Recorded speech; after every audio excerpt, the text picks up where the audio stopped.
ماہ رمضان یوں آ گیا، بن کے رحمت یہ پھر چھا گیا۔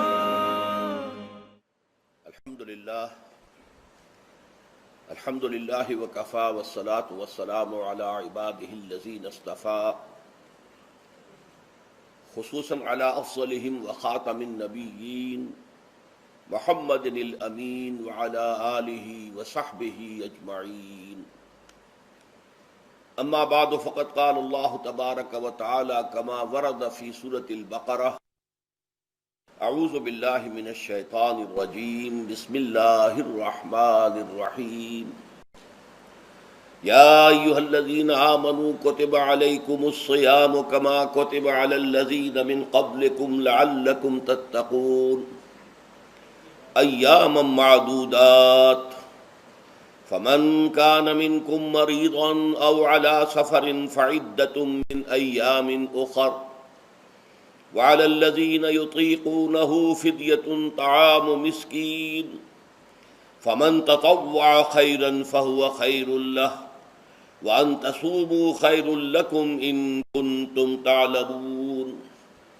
شهر رمضان الذي أنزل فيه القرآن هدى للناس وبينات من الهدى والفرقان، فمن شهد منكم الشهر فليصمه، ومن كان مريضا أو على سفر فعدة من أيام أخر، يريد الله بكم اليسر ولا يريد بكم العسر، ولتكملوا العدة ولتكبروا الله على ما هداكم ولعلكم تشكرون۔ وإذا سألك عبادي عني فإني قريب أجيب دعوة الداع إذا دعان، فَلْيَسْتَجِيبُوا لِي وَلْيُؤْمِنُوا بِي لَعَلَّهُمْ يَرْشُدُونَ۔ أُحِلَّ لَكُمْ لَيْلَةَ الصِّيَامِ الرَّفَثُ إِلَىٰ نِسَائِكُمْ هُنَّ لِبَاسٌ لَكُمْ وَأَنْتُمْ لِبَاسٌ لَهُنَّ، عَلِمَ اللَّهُ أَنَّكُمْ كُنْتُمْ تَخْتَانُونَ أَنفُسَكُمْ فَتَابَ عَلَيْكُمْ وَعَفَا عَنْكُمْ، فَالْآنَ بَاشِرُوهُنَّ وَابْتَغُوا مَا كَتَبَ اللَّهُ لَكُمْ، وَكُلُوا وَاشْرَبُوا حَتَّى يَتَبَيَّنَ لَكُمُ الْخَيْطُ الْأَبْيَضُ مِنَ الْخَيْطِ الْأَسْوَدِ مِنَ الْفَجْرِ، ثُمَّ أَتِمُّوا الصِّيَامَ إِلَى اللَّيْلِ، وَلَا تُبَاشِرُوهُنَّ وَأَنْتُمْ عَاكِفُونَ فِي الْمَسَاجِدِ، تِلْكَ حُدُودُ اللَّهِ فَلَا تَقْرَبُوهَا، كَذَلِكَ يُبَيِّنُ اللَّهُ آيَاتِهِ لِلنَّاسِ لَعَلَّهُمْ يَتَّقُونَ۔ وَلَا تَأْكُلُوا أَمْوَالَكُمْ بَيْنَكُمْ بِالْبَاطِلِ وَتُدْلُوا بِهَا إِلَى الْحُكَّامِ لِتَأْكُلُوا فَرِيقًا مِّنْ أَمْوَالِ النَّاسِ بِالْإِثْمِ وَأَنْتُمْ تَعْلَمُونَ۔ صدق اللہ العظیم۔ وعن سلمان الفارسی رضی اللہ تعالی عنہ قال خطبنا رسول اللہ صلی اللہ علیہ وسلم فی آخر یوم من شعبان فقال یا ایھا الناس فقد اضلکم شہر عظیم، شہر مبارک، شہر فیہ لیلۃ خیر من الف شہر، جعل اللہ صیامہ فریضۃ وقیام لیلہ تطوعا الی الآخر، رواہ البیہقی فی شعب الایمان۔ رب اشرح لی صدری ویسر لی امری واحلل عقدۃ من لسانی یفقہوا قولی۔ اللہم ربنا الہمنا رشدنا واعذنا من شرور انفسنا، اللہم ارنا الحق حقا وارزقنا اتباعہ وارنا الباطل باطلا وارزقنا اجتنابہ، آمین یا رب العالمین۔ میں نے ابھی آپ کو وہ 6 آیات پڑھ کر سنائی ہیں، ان پر سورہ بقرہ کا 23واں رکوع مشتمل ہے، اور ایک اعتبار سے یہ پورے قرآن میں منفرد ہے کہ اس میں دین اسلام کے جو 5 ارکان ہیں، آپ کو معلوم ہے ان میں کلمہ شہادت ہے، نماز ہے، روزہ ہے، زکوٰۃ ہے، حج ہے، تو ان میں سے ایک رکن جو ہے صیام، روزہ، اس کے بارے میں اس کے جملہ احکام، ابتدائی احکام کیا تھے، تکمیلی احکام کیا تھے، پھر اس کی حکمت درجہ بدرجہ، روزہ محض روزہ ہوتا تو اس کی حکمت کیا تھی، مقصد کیا تھا، اور روزے کے ساتھ رمضان مبارک کا پروگرام قیام اللیل کو شامل کیا گیا تو اس کا مقصد کیا ہے، اس کا مطلوب کیا ہے، اس کا مقصود کیا ہے. یہ ساری چیزیں جو ہیں وہ ایک مقام پر آ گئی.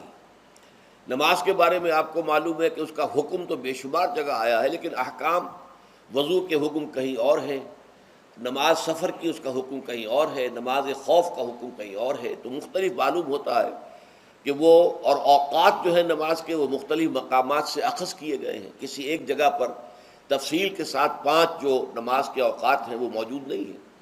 تو اس اعتبار سے وہ قرآن مجید کے اندر وہ معاملہ جو ہے منتشر ہے. اسی طرح زکوٰۃ کا معاملہ ہے کہ زکوٰۃ کا حکم تو بے شمار مرتبہ آیا ہے، اس کے احکام قرآن میں نہیں ہیں. اس کا نصاب کیا ہے، کس کے ذمے زکوٰۃ واجب ہے، اس کا پھر اس کی کیا ریشو ہے، کیا نسبت ہے، کیا مقدار ہے، کہیں نہیں. یہ احادیث سے. حج کا معاملہ ہے تو وہ بھی کم سے کم 2 مقامات پر بلکہ اس سے زائد مقامات پر آپ کو اس کا ذکر ملے گا. مکی صورتوں میں بھی ہے سورہ حج، اس میں 2 رکوع مسلسل ہیں. پھر مدنی صورتوں میں سے سورہ بقرہ، اس کے بعد جو ہے 23ویں رکوع کے بعد 24 اور 25واں رکوع پورا جو ہے وہ حج کے مناسک پر مشتمل ہے. اس سے کچھ پہلے جو ہے وہ سعی بین الصفا والمروہ جو ہے اس کا ذکر 20ویں رکوع کے آخر میں آ چکا ہے. حج کی فرضیت کا حکم جو ہے وہ سورہ آل عمران میں ہے.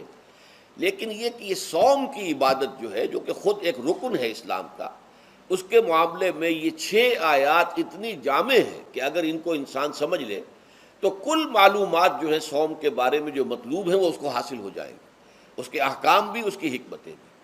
تو اسی حوالے سے آج ان پر گفتگو ہوگی، لیکن درس کے انداز میں نہیں بلکہ میری اپنی گفتگو کے دوران ان آیات کا حوالہ آئے گا.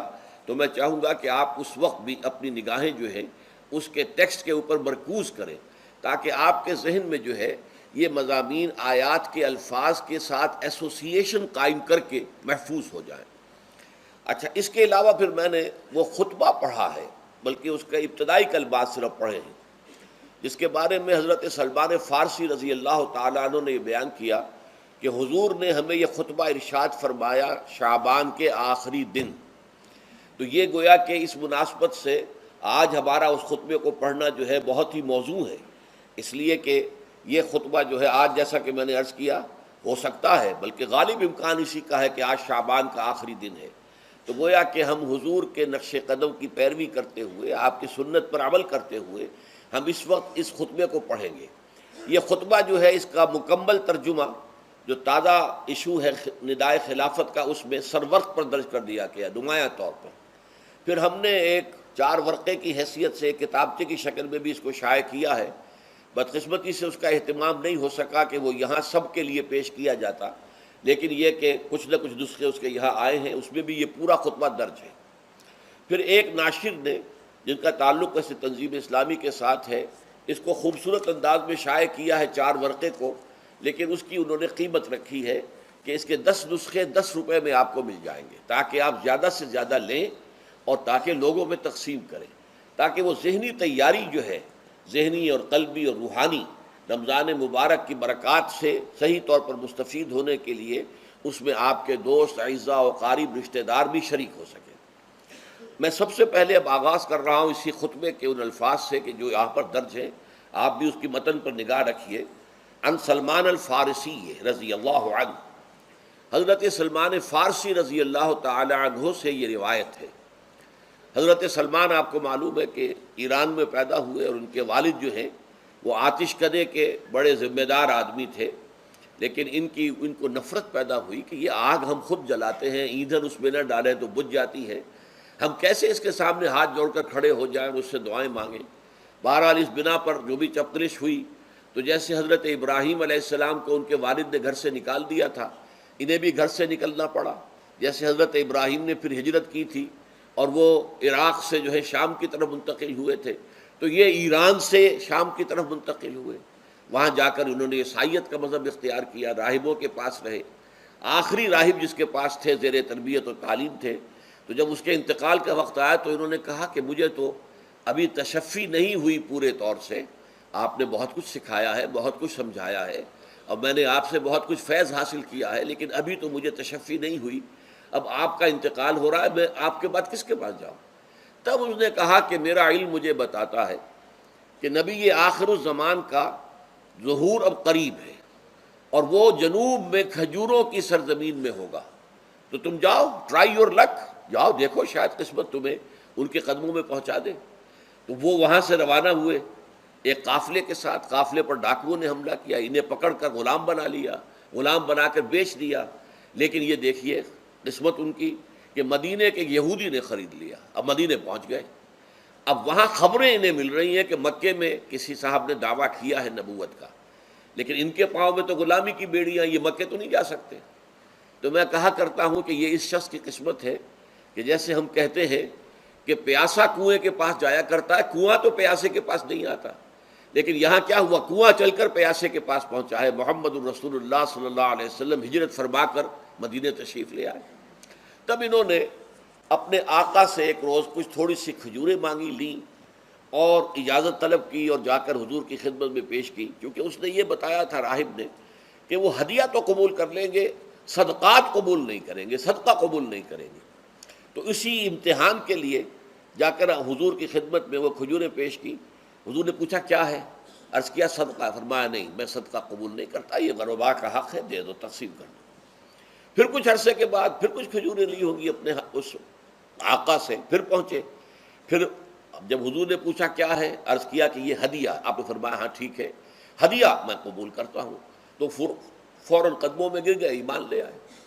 اور ان کا معاملہ جو ہے یہ بھی جان لیجئے کہ یہ فقراء صحابہ میں سے تھے جو کوئی کام نہیں کرتے تھے، ہمہ وقت حضور کے ساتھ رہنا، اور اس اعتبار سے حضور نے ان کے بارے میں یہ بھی کہا ہے کہ سلمان و منا من اہل البیت، سلمان جو ہے وہ ہمارے اہل بیت میں شامل ہے رضی اللہ تعالی عنہ۔ ان کی روایت ہے قال خطبنا رسول اللہ صلی اللہ علیہ وسلم، تو وہ فرماتے ہیں کہ ہمیں خطبہ ارشاد فرمایا نبی اکرم صلی اللہ علیہ وسلم نے شعبان کے آخری دن، فقال، اور فرمایا یا ایھا الناس، اے لوگو، قد اظلکم شہر عظیم، تم پر ایک عظمتوں والا مہینہ سایہ فگن ہو گیا ہے۔ ظل کہتے ہیں سائے کو، اظلکم تم پر سایہ فگن ہو گیا ہے، ایک بہت عظمتوں والا مہینہ۔ اب دیکھیے یہ وہی ہے بات جو انگریزی کے محاورے میں ہے کہ coming events cast their shadows before, آنے والے واقعات کا ایک سایہ سا پہلے سے پڑ جاتا ہے۔ تو ابھی مہینہ شروع نہیں ہوا رمضان مبارک کا، لیکن وہ آیا چاہتا ہے، تو گویا کہ اس کا ایک سایہ پہلے آ گیا ہے، جس کو حضور فرما رہے ہیں کہ تم پر سایہ کر لیا ہے ایک ایسے مہینے میں کہ جو بہت عظمتوں والا ہے۔ شہر مبارک، وہ مہینہ بہت برکتوں والا ہے۔ شہر فیہ لیلۃ خیر من الف شہر، یہ وہ مہینہ ہے کہ جس میں ایک رات وہ بھی ہے کہ جو 1000 مہینوں سے افضل ہے۔ اور یہ ظاہر بات ہے قرآن مجید کی صورت ہے مکمل، انا انزلناہ فی لیلۃ القدر وما ادراک ما لیلۃ القدر لیلۃ القدر خیر من الف شہر، اس کی طرف اشارہ ہے۔ اب اس کے بعد جو جملہ ہے جعل اللہ صیامہ فریضۃ، اللہ نے اس مہینے کا روزہ رکھنا فرض قرار دے دیا ہے۔ وقیام لیلہ، ایک تو قیام اللیل کے لفظ پر غور کیجیے، اور اس کی راتوں کے دوران کھڑے رہنے کو تطوعاً، آزاد مرضی پر چھوڑ دیا ہے۔ تو گویا کہ اس رمضان مبارک کے 2 پروگرام ہیں، ایک پروگرام دن سے متعلق ہے وہ ہے روزہ، اور ایک قیام رات سے متعلق ہے اور وہ ہے قیام اللیل۔ دن کا پروگرام فرض ہے، رات کا پروگرام فرض نہیں ہے، لیکن ایک طرح کی تشویق اور ترغیب، اس کے لیے جو ہے تحریص، یہ موجود ہے۔ ورنہ تو یہ ہے کہ ہر رات جو ہے اس میں تہجد آپ پڑھیں، رات کو کھڑے رہیں، وہ اللہ تعالیٰ کو بہت پسندیدہ ہے۔ تہجد حضور کے لیے تو فرض کے درجے میں رہی ہے، لیکن عام مسلمانوں پر فرض نہیں ہے۔ البتہ جو کوئی کر سکے ان کے لیے یقیناً بہت اعلیٰ مراتب ہے، بہت اونچے درجات ہیں، تو وہ تو کسی بھی شب میں پورے سال آپ کریں، لیکن اس کے لیے خاص طور پر چونکہ اہتمام کیا گیا، لہذا جعلہ کا جو فعل ہے اس کے مفعول میں جہاں یہ شامل ہے، نمبر 1 جعل اللہ صیامہ فریضۃ، روزہ رکھنا فرض قرار دے دیا، اور اس کی راتوں کو کھڑے رہنا یہ تمہاری مرضی پر چھوڑ دیا، اسے فرض نہیں کیا ہے۔ بس اس تمہید کے بعد اب میں شروع کروں گا استقبال رمضان کے ضمن میں روزے کی حکمتیں کیا ہیں، اس کے احکام کیا ہیں۔ نمبر 1، شریعت محمدی میں روزے کی تدریجی فرضیت۔ یہ جو تمہیدی مضمون ہے اس ضمن میں وہ بہت اہم ہے۔ پہلی بات یہ جان لیجئے کہ اہل عرب جو ہیں، قریش بھی، اہل مکہ اور قریش کے تابع بقیہ تمام بنی اسماعیل بھی، اور ان کے تابع جو بھی عرب میں دوسرے قبیلوں کے لوگ تھے کہ جو عربی تھے اور مشرک تھے، وہ سب اس کے اندر مراد ہیں۔ تو فرمایا گیا کہ ان لوگوں میں روزے کی عبادت معروف نہیں تھی۔ یا تو یہ ہے کہ حضرت ابراہیم علیہ السلام کے زمانے میں روزے کی عبادت تھی ہی نہیں، کیونکہ یہ لوگ اپنے قول کے مطابق ملت ابراہیم پر تھے، لیکن یہ ہے کہ بہرحال روزے کی عبادت سے ناآشنا تھے۔ کیا وجہ ہے یہ ہم نہیں جانتے۔ آپ کو معلوم ہے نماز سے وہ واقف تھے، اگرچہ اس کا حلیہ انہوں نے بگاڑ دیا تھا، تالیاں بجاتے تھے، سیٹیاں بجاتے تھے یہ، لیکن نماز کہتے تھے اسے نماز۔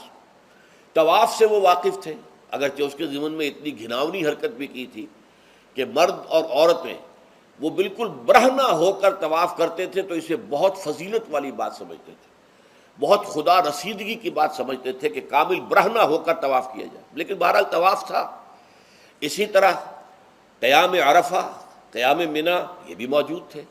تو حج کے بھی بہت سے ارکان جو ہیں وہ ان کے ہاں معروف تھے، اور ویسے خیرات و صدقات، چاہے زکوٰۃ ایک خاص نظام کے تحت نہیں تھی، لیکن زکوٰۃ و صدقات، بھوکوں کو کھانا کھلانا، یہ ان کے ہاں اعلیٰ اقدار میں یہ چیزیں شامل تھیں، اخلاقیات کے اونچے مقامات میں۔ کہ صوم کا ان کے ہاں قطعاً کوئی ذکر نہیں تھا، روزے کی عبادت جو ہے ان کے ہاں بالکل نہیں تھی۔ البتہ صوم کا لفظ موجود تھا، یہ لفظ وہ استعمال کرتے تھے اپنے گھوڑوں کے لیے، روزہ رکھواتے تھے گھوڑوں کو۔ اس کا پس منظر یہ ہے کہ ان کے ہاں آپ کو معلوم ہے کہ لڑائی، دنگا فساد، جنگ، اور یہ کہ غارت گری کرنا، لوٹ مار کرنا، یہ تمام ان عرب قبائل کا پیشہ تھا، اصل پیشہ یہی تھا۔ اس میں ان کے پاس 2 جانور تھے، ایک تو اونٹ۔ اونٹ جو ہے وہ ان کی جو آب و ہوا ہے اور ان کے جو حالات ہیں اس کے ساتھ پوری مطابقت رکھتا ہے، یعنی اسے کئی دن کھانے کو نہ ملے اسے پرواہ نہیں، ہفتہ بھر پانی نہ ملے اسے کوئی پرواہ نہیں۔ اس اعتبار سے دھوپ کی کتنی ہی جو ہے تپش ہو، اونٹ کو کچھ نہیں کہتی۔ لیکن یہ کہ وہ سست رفتار جانور ہے، لڑائی کے لیے، جنگ کے لیے، خاص طور پر غارت گری جہاں کرنی ہو، جہاں جا کر گویا کہ ڈاکہ مارنا، پھر دوڑنا ہے، بھاگنا ہے، واپس جانا ہے، تو انہیں گھوڑے کی ضرورت ہوتی تھی جو سریع الرفتار ہے۔ لیکن گھوڑے میں یہ اوصاف نہیں تھے، وہ بھوک کو برداشت نہیں کر سکتا، مزمحل ہو جائے گا، وہ پیاس کو برداشت نہیں کر سکتا، مزمحل ہو جائے گا، وہ دھوپ کو برداشت نہیں کر سکتا، مزمحل ہو جائے گا، اور اگر یہ گھوڑا مزمحل ہو جائے تو سوار کا کیا حشر ہوگا، وہ آپ اس سے اندازہ کر لیجئے کہ اصل میں تو پھر ہلاکت سوار کی ہوگی۔ اس لیے وہ اسے تیار کرتے تھے جنگ کی صعوبتوں کو برداشت کرنے کے لیے۔ اس کا دانہ پانی بند کر دیا، اور اس کا منہ جو ہے وہ عرب بدو جو ہوتا تھا خود تو اپنا چہرہ اور سر لپیٹ لیتا تھا کپڑے کے اندر جب وہ چلتی تھی۔ ان کے ہاں باد سموم، تیز آگ جیسی ہوا جو ہے جس کے اندر ریت کے ذرات بھی ایسے ہوتے تھے گویا کہ کسی بھاڑ کی جو ہے اس کے اندر کی ریت جو ہے وہ چلی آ رہی ہے، تو گھوڑے کا رخ ادھر کر کے کھڑے کر دیتے تھے اس کو، خود اپنے منہ پر ڈاٹا باٹا باندھا ہوا اپنی حفاظت کے لیے، تاکہ اس کے اندر دھوپ کی سختی برداشت کرنے کی عادت پیدا ہو جائے، پیاس کی برداشت کرنے کی عادت پیدا ہو جائے، بھوک کو برداشت کرنے کی۔ اس کو کہتے تھے صوم۔ صوم کے لفظی معنی رک جانا۔ اب یہ کھانے پینے سے رکا ہوا ہے، اور یہ دھوپ کی سختیاں برداشت کرنے کے لیے دھوپ کے اندر، اور وہ جو آتی تھی وہاں پہ باد سموم، اس کے اندر بھی اس کا سامنا کرنے کے لیے تیار ہے۔ تو یہ پس منظر ہے روزے کا لغوی اعتبار سے، اور یہ کہ اہل عرب جو ہے پرانے وہ اس عبادت سے ناواقف تھے، لہٰذا ہمیں پورے مکی قرآن میں اس کا کہیں ذکر نہیں ملتا۔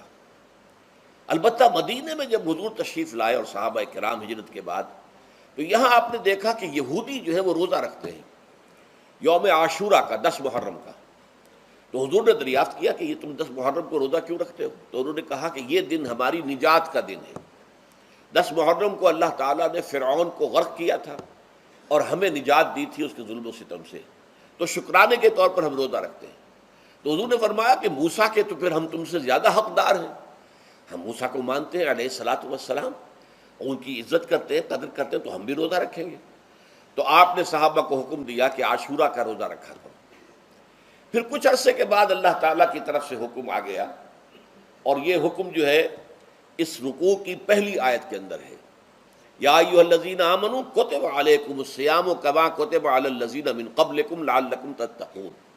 لیکن جیسا کہ میں بعد میں بتاؤں گا، یہ حکم صوم رمضان کا نہیں ہے، بلکہ یہ کہ اللہ کے حکم سے پہلے 3 دن کے روزے فرض کیے گئے۔ ہر مہینے کی 13ویں، 14ویں اور 15ویں تاریخ کو روزہ رکھو۔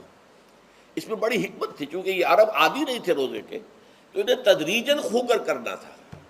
ظاہر بات ہے کہ 30 دن جو ہے وہ تو ایک بڑی مدت ہے، اور ظاہر بات ہے کہ مئی کا مہینہ بھی آ جائے گا، اس میں جون بھی آئے گا، جولائی بھی آئے گا، قیامت خیز مہینے آ جائیں گے، تو بڑی ہمت جواب دے جائے گی۔ تو پہلے روزہ ہر مہینے 3 روزے رکھنے کی ان کو مشق کرائی جائے تاکہ یہ عادی ہو۔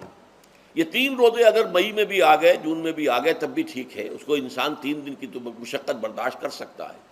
تو پہلے یہ کیا گیا، لیکن اس کے ضمن میں یہ حکم دے دیا گیا، اس کو کہتے ہیں وجوب علی التخییر، یہ اختیار دے دیا گیا کہ یہ 3 روزے تم پر واجب کیے جا رہے ہیں، لیکن یہ کہ اگر تم یہ روزے نہ رکھو تو تم فدیہ دے سکتے ہو، 1 مسکین کو کھانا کھلانا صبح و شام۔ یہ ہے وجوب علی التخییر۔ دوسری رعایت یہ دی گئی کہ اگر کوئی شخص ان 3 تاریخوں میں بیمار ہو یا سفر پر ہو تو وہ تعداد دوسرے دنوں میں پوری کر لے۔ یہ ہے گویا کہ سب سے پہلا حکم جو دیا گیا ہے، اور اس کے ضمن میں اب میں چاہتا ہوں کہ آیت نمبر 2 آپ اچھی طرح پڑھ لیں، اپنا سامنے رکھیے اور اس کے حوالے سے یہ بات سمجھ لیجیے۔ ایام معدودات، یہ دن ہیں چند گنتی کے۔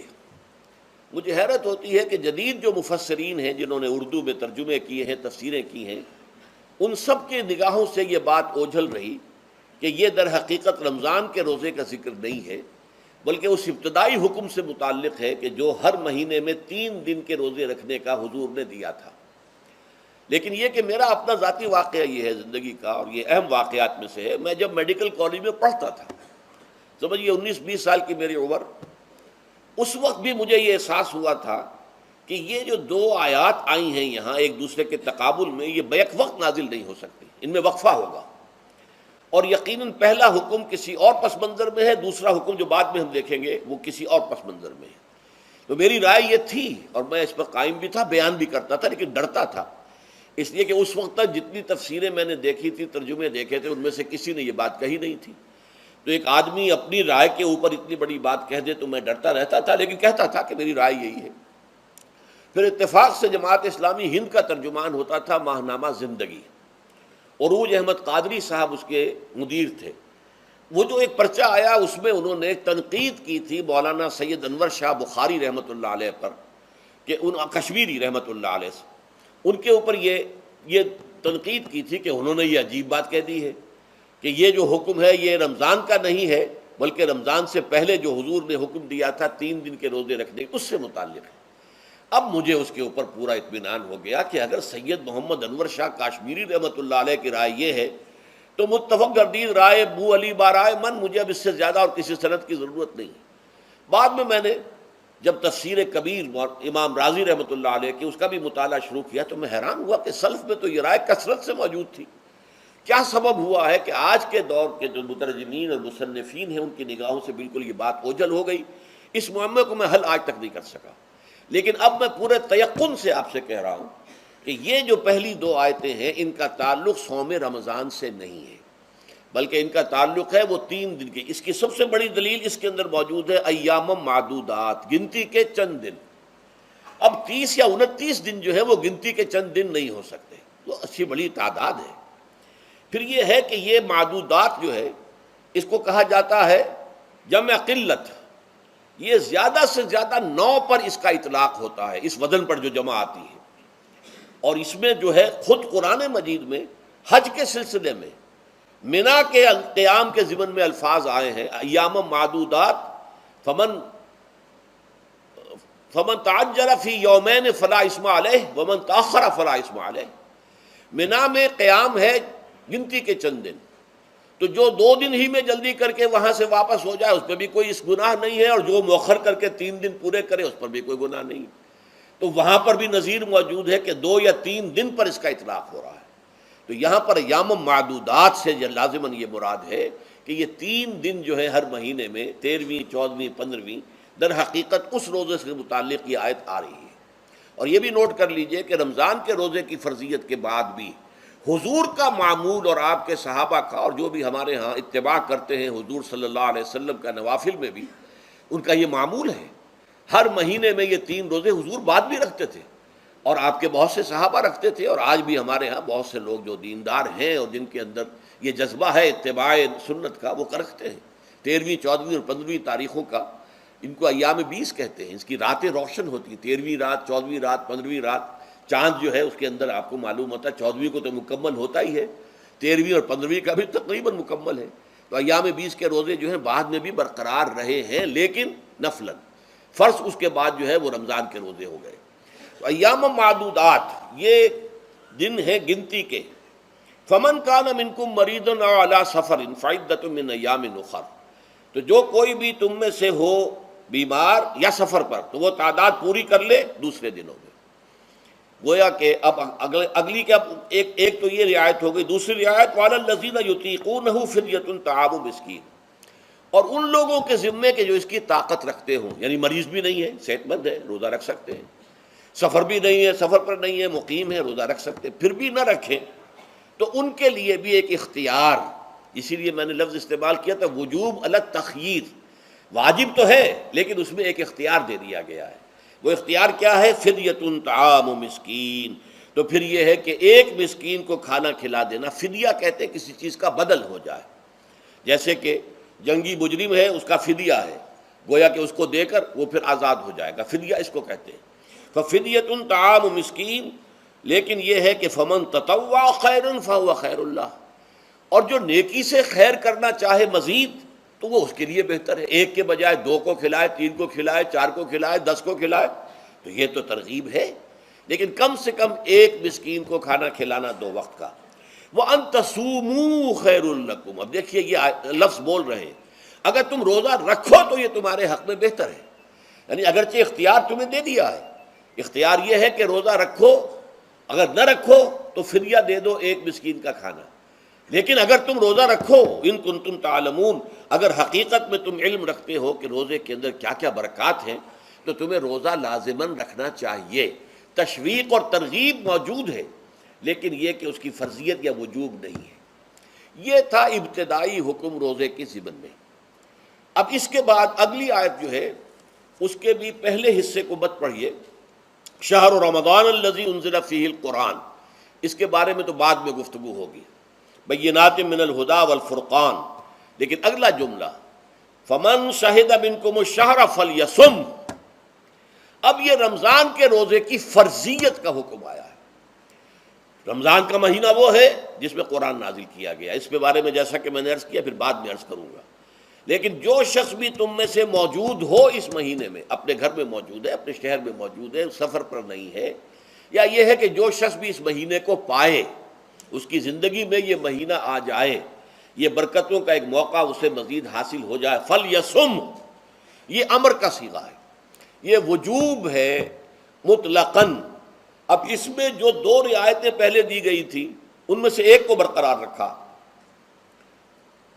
وَمَنْ كَانَ مَرِيضًا أَوْ عَلَى سَفَرٍ فَعِدَّةٌ مِّنْ أَيَّامٍ أُخَرَ، یہی وہ الفاظ ہیں جن کی بنا پر میرا گمان اس وقت بھی یہ تھا کہ یہ 2 بیک وقت نازل نہیں ہو سکتی آیات، یہ جو تکرار ہے بے معنی تکرار ہو جائے گی پھر اگر ایک ہی وقت میں نازل ہو رہی ہو، اور قرآن مجید کی فصاحت اور بلاغت سے یہ چیز بعید ہے کہ وہاں پر اس طرح کی تکرار بلا سبب ہو رہی ہو۔ قرآن میں اور بہت سی آیات ہیں جن میں کہ آپ کو معلوم ہے کہ پورا رکوع ہے سورہ مزمل کا، جس میں قیام اللیل کا حکم ہے، پھر اسی کے آخر میں وہ آیت شامل کر دی گئی ہے جو کم سے کم 1 سال بعد نازل ہوئی ہے، جس میں کہ رات کے قیام کا وجوب ختم کر دیا گیا، اور صرف یہ کہ جتنا بھی تم سے ممکن ہو سکا کرو، ضروری نہیں ہے کہ 1/3 شب ہو، آدھی ہو، 2/3 ہو، جتنا بھی ممکن ہو قرآن پڑھا کرو رات کو، گویا کہ وہ فرضیت جو تھی قیام اللیل کی وہ ختم ہو گئی۔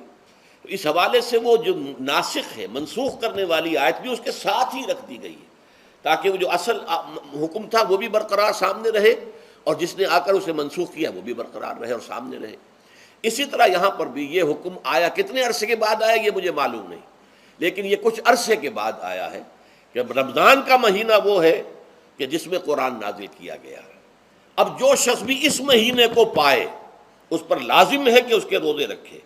ہاں، من کان مریضاً او علی سفر، جو شخص ہو مریض، بیمار ہو یا سفر پر ہو، فعدۃ من ایام اخر، تو وہ تعداد پوری کر لے دوسرے دنوں میں۔ یرید اللہ بکم الیسر ولا یرید بکم العسر، اللہ تمہارے ساتھ آسانی چاہتا ہے، سختی نہیں چاہتا۔ یہ اصل میں کیوں کہا ہے، اس کی وجہ سمجھ لیجئے۔ آج بھی آپ کو اپنے ہاں ایسے لوگ مل جائیں گے جن کا تقویٰ کا تصور اتنا غلط ہو گیا ہے کہ 104 درجے کا بخار ہے، روزہ چھوڑنے کو تیار نہیں۔ بھلے آدمیوں، اللہ نے تمہیں ایک رخصت دی ہوئی ہے تو خام خواہ اپنے اوپر یہ شدت کیوں لے رہے ہو؟ لیکن لیتے ہیں، روزہ چھوڑنے کو تیار، روزہ قضا نہیں کروں گا۔ سفر پر جا رہے ہیں اور روزہ قضا کرنے کو تیار نہیں۔ ایک موقع پر ایک غزوے کے دوران ایسا ہوا کہ کچھ لوگوں نے روزہ رکھا ہوا تھا، لیکن وہ اتنے یوں سمجھیے مزمحل ہو گئے کہ جب پڑاؤ پر پہنچے تو جن کا روزہ نہیں تھا انہوں نے تو بڑی چاق و چوبند طریقے سے خیمے نصب کیے، سارا بندوبست کیا، اور یہ جا کر بے سدھ ہو کر بے ہوش ہو کر گر پڑے۔ تو حضور نے فرمایا ان کو دیکھ کر، لیس من البر الصیام فی السفر، سفر میں روزہ رکھنا یہ کوئی نیکی کا کام نہیں ہے، یہ نیکی کا غلط تصور ہے کہ جو تم نے اپنے اختیار کر لیا۔ یہ تمہارے اندر تشدد پسندی پیدا ہو رہی ہے۔ دین کے احکام میں جو مقصد ہے وہ کیا ہے؟ یرید اللہ بکم الیسر ولا یرید بکم العسر۔ اسی پر عمل کرتے ہوئے حضور نے فرمایا ہے کہ جو بھی علماء دین ہیں یا جو رہنمایان دین ہیں ان کا کام کیا ہے؟ آپ نے فرمایا یسروا ولا تعسروا، دیکھو آسانیاں پیدا کرو، سختیاں پیدا نہ کرو۔ دین میں سختیاں پیدا کرنا بھی وہ اسر اور اغلال بن جاتا ہے کہ جس کو رفع کرنے کے لیے اور جس سے لوگوں کو، یہودیوں کو اور تمام اہل کتاب کو نجات دینے کے لیے اللہ تعالیٰ نے اپنے رسول محمد صلی اللہ علیہ وسلم کو بھیجا۔ وَيَضَعُ عَنْهُمْ إِصْرَهُمْ وَالْأَغْلَالَ الَّتِي كَانَتْ عَلَيْهِمْ، کہ جہاں وہ نیکی کا حکم دیتے ہیں، بدی سے روکتے ہیں، پاکیزہ چیزوں کو حلال ٹھہراتے ہیں اور خبیث چیزوں کو، ناپاک چیزوں کو حرام قرار دیتے ہیں، وہیں وہ لوگوں کے اوپر سے وہ بوجھ بھی ختم کرتے ہیں کہ جو انہوں نے خام خواہ اپنے اوپر لاد لیے۔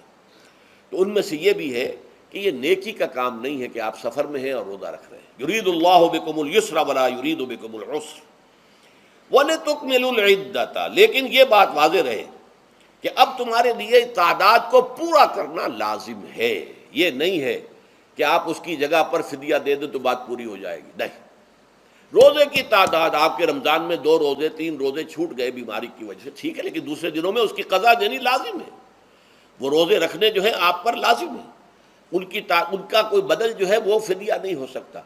البتہ یہ نوٹ کر لیجئے، یہ حکمت نبوی ہے کہ یہاں اگرچہ وہ فدیے کا حکم جو ہے گویا کہ بظاہر قرآن مجید کے الفاظ سے محسوس ہوتا ہے کہ مطلقاً منسوخ ہو گیا، لیکن حضور نے اس کو خاص حالتوں میں باقی رکھا ہے۔ کوئی شخص اتنا بوڑھا ہو چکا ہے یا خاتون اتنی بوڑھی ہو چکی ہے کہ دن بھر کا فاقہ جو ہے اس میں اندیشہ ہے کہ کہیں ہلاک نہ ہو جائے۔ کوئی مریض ہے، مرد ہے یا عورت ہے، وہ ڈائبٹیز کی مریضہ ہے، اس کو وہ شوگر کا مرض ہے اور وہ اس کو برداشت نہیں کر سکتی، شوگر لیول بہت نیچے ہو جائے تو موت واقع ہو سکتی۔ کوئی ایسا مریض ہے جس کو مرض سے شفا پانے کی اب کوئی امید ہے ہی نہیں کہ میں مرض سے شفا پا جاؤں گا یا پا جاؤں گی تو اس کے بعد میں روزہ مکمل کر دوں گی، نہیں۔ ایسے لوگوں کے لیے حضور نے اس رعایت کو برقرار رکھا ہے کہ ایسے لوگ اگر ایک مسکین کو کھانا کھلا دیں تو یہ فدیہ بن جائے گا۔ لیکن جو بھی شخص صحت مند ہو اور صحت کی توقع رکھتا ہو اور جو شخص بھی طاقت رکھتا ہو روزے کا قضا کر دینے کا، اس کے لیے لازم ہے کہ روزوں کی قضا کرے۔ وَلِتُكْمِلُوا الْعِدَّةَ وَلِتُكَبِّرُوا اللَّهَ عَلَى مَا هَدَاكُمْ، اور تاکہ تم اللہ کی کبریائی کا اعلان کرو اس چیز پر کہ جو اس نے تمہیں ہدایت عطا فرمائی ہے۔ اب اس کا ایک تو ظاہر ہے کہ جب روزے ختم ہوتے ہیں عید الفطر میں، تکبیر، اضافی تکبیرات کے ساتھ 2 رکعتیں ہیں جو ہم ادا کرتے ہیں۔ احناف کے نزدیک 6 اضافی تکبیرات ہیں اور اہل حدیث کے نزدیک 12 ہیں، لیکن تکبیرات ہیں اضافی۔ اور یہ کہ جاتے ہوئے اور آتے ہوئے عید کے لیے آپ جا رہے ہیں تو تکبیرات پڑھتے ہوئے جائیے، واپس آ رہے ہیں تکبیر پڑھتے ہوئے آئیے۔ اور یہ بھی کہ جاتے ہوئے راستہ کوئی اور، آتے ہوئے راستہ کوئی اور اختیار کیجئے، تاکہ پورا شہر، پوری بستی جو ہے تکبیر کی آواز سے گونج جائے۔ یہ ظاہر ہے، باطن اس کا کیا ہوگا؟ اللہ کی کبریائی کا اعلان کرو، اللہ کی کبریائی کو نافذ کرنے کی کوشش کرو۔ جب اللہ نے تمہیں ہدایت دے دی ہے، تمہیں اپنے دین حق سے نواز دیا ہے، اب تمہارا فرض ہے کہ اس کو قائم کرو، اس کے لیے جد و جہد کرو، اس کے لیے تن من دھن لگاؤ، اس کے لیے جان اور مال سے جہاد کرو۔ وَلِتُكَبِّرُوا اللَّهَ عَلَى مَا هَدَاكُمْ وَلَعَلَّكُمْ تَشْكُرُونَ، اور تاکہ تم واقعتاً شکر کرو۔ اس پر بھی گفتگو بعد میں ہوگی۔ یہ حکمت صوم کے حوالے سے ہے یہ لفظ۔ اس کے بعد جو ہے ایک آیت چھوڑ کر پھر اگلی 5ویں آیت پڑھیے۔ یہ ہے تکمیلی احکام۔ ابتدائی احکام آ گئے، نمبر 2 میں صوم رمضان کا حکم آ گیا۔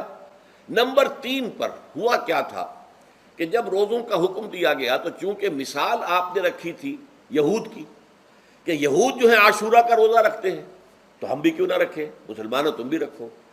اس سے گمان یہ کیا گیا کہ جو احکام یہود کی شریعت میں ہیں روزے کے، شاید وہی ہماری شریعت میں بھی ہے، اور ان کی شریعت میں یہ تھا کہ رات کو سو گئے تو روزہ شروع ہو گیا، اور وہ روزہ اب نہ کوئی سحری ہے نہ رات میں کے دوران کوئی میاں اور بیوی جو ہے وہ ہم بستری کر سکتے ہیں، بلکہ یہ کہ وہ روزہ صبح سے لے کر پھر جب رات کے بعد صبح آئے گی، صبح سے پھر دوپہر اور شام اور غروب آفتاب پر جا کر روزہ ختم ہوگا۔ گویا کہ کم و بیش 20 گھنٹے کا روزہ یا 21 گھنٹے کا روزہ، کیونکہ اگر غروب آفتاب کے 3 گھنٹے کے بعد آدمی سو گیا تو وہاں سے جو روزہ شروع ہوا ہے تو غروب آفتاب پر اگلے روز جو ہے وہ ختم ہوگا، تو ہو جائے گا 20-21 گھنٹے کا روزہ۔ یہ روزے کا حکم لوگوں نے سمجھا، اس کی صراحت کوئی نہیں تھی، لیکن لوگ جو ہے چونکہ صراحت منفی بھی نہیں تھی، مثبت بھی نہیں تھی، لہذا وہ رات کے وقت میں جب دن ہوتے تھے روزوں کے، ان کی راتوں میں وہ اپنی جو بھی ایک طبعی ضرورت ہے، جو ہم بستری ہے میاں اور بیوی کی، شوہر اور بیوی کی، وہ کر گزرتے تھے۔ جذبات کے اندر جو بھی اس وقت ان کی احتیاج ہوئی، دل میں کھٹک رہتی تھی کہ پتہ نہیں ہم نے یہ صحیح کام کیا نہیں کیا، غلط کیا، تو اس سے یہ کہ ظاہر بات ہے کہ پھر قرآن مجید اسے قرار دے رہا ہے اپنے آپ سے خیانت کرنا۔ جب انسان اپنے ضمیر کے خلاف کوئی بات کر رہا ہو تو چاہے وہ بات صحیح ہے لیکن وہ اسے گناہ سمجھ کے کر رہا ہے تو اس نے تو گناہ کیا، وہ اپنے آپ سے تو خیانت کر رہا ہے۔ ایک شخص ہے وہ بکری کا گوشت کھا رہا ہے لیکن سمجھتا یہ کہ یہ سور کا گوشت ہے، تو اس نے تو سور ہی کا کھایا نا، اس نے بکری کا تو نہیں کھایا، لیکن اس نے سمجھا یہ کہ یہ سور کا گوشت اور کھا رہا ہے۔ تو اس حوالے سے ایک دغدغہ سا دل میں رہتا تھا، پریشانی۔ تو اب جو یہ 5ویں آیت ہے، طویل ترین آیت ہے اس سلسلے کی، اس میں روزے کے تکمیلی احکام آ گئے جو ابدی ہیں، آج تک قائم ہیں اور قیامت تک قائم رہیں گے۔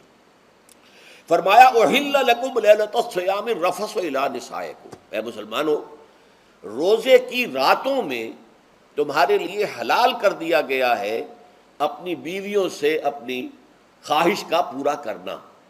رفث الی نسائکم ہن لباس لکم وانتم لباس لہن، وہ تمہارے لیے بمنزلہ لباس ہیں، جیسے لباس کے اور انسان کے بدن کے درمیان کوئی حجاب نہیں ہوتا، ایسے ہی شوہر اور بیوی کے درمیان بھی کوئی حجاب نہیں رہتا۔ ہن لباس لکم وانتم لباس لہن، اور ویسے بھی ایک معنی میں کہ جیسے لباس آپ کو گرمی کی شدت سے بچاتا ہے، ورنہ ہو سکتا ہے کہ تیز دھوپ جو ہے جو عرب میں ہوتی تھی وہ تو آپ کی کھالوں کو جلا دے، تو یہ حفاظت کا ایک ذریعہ بھی ہے۔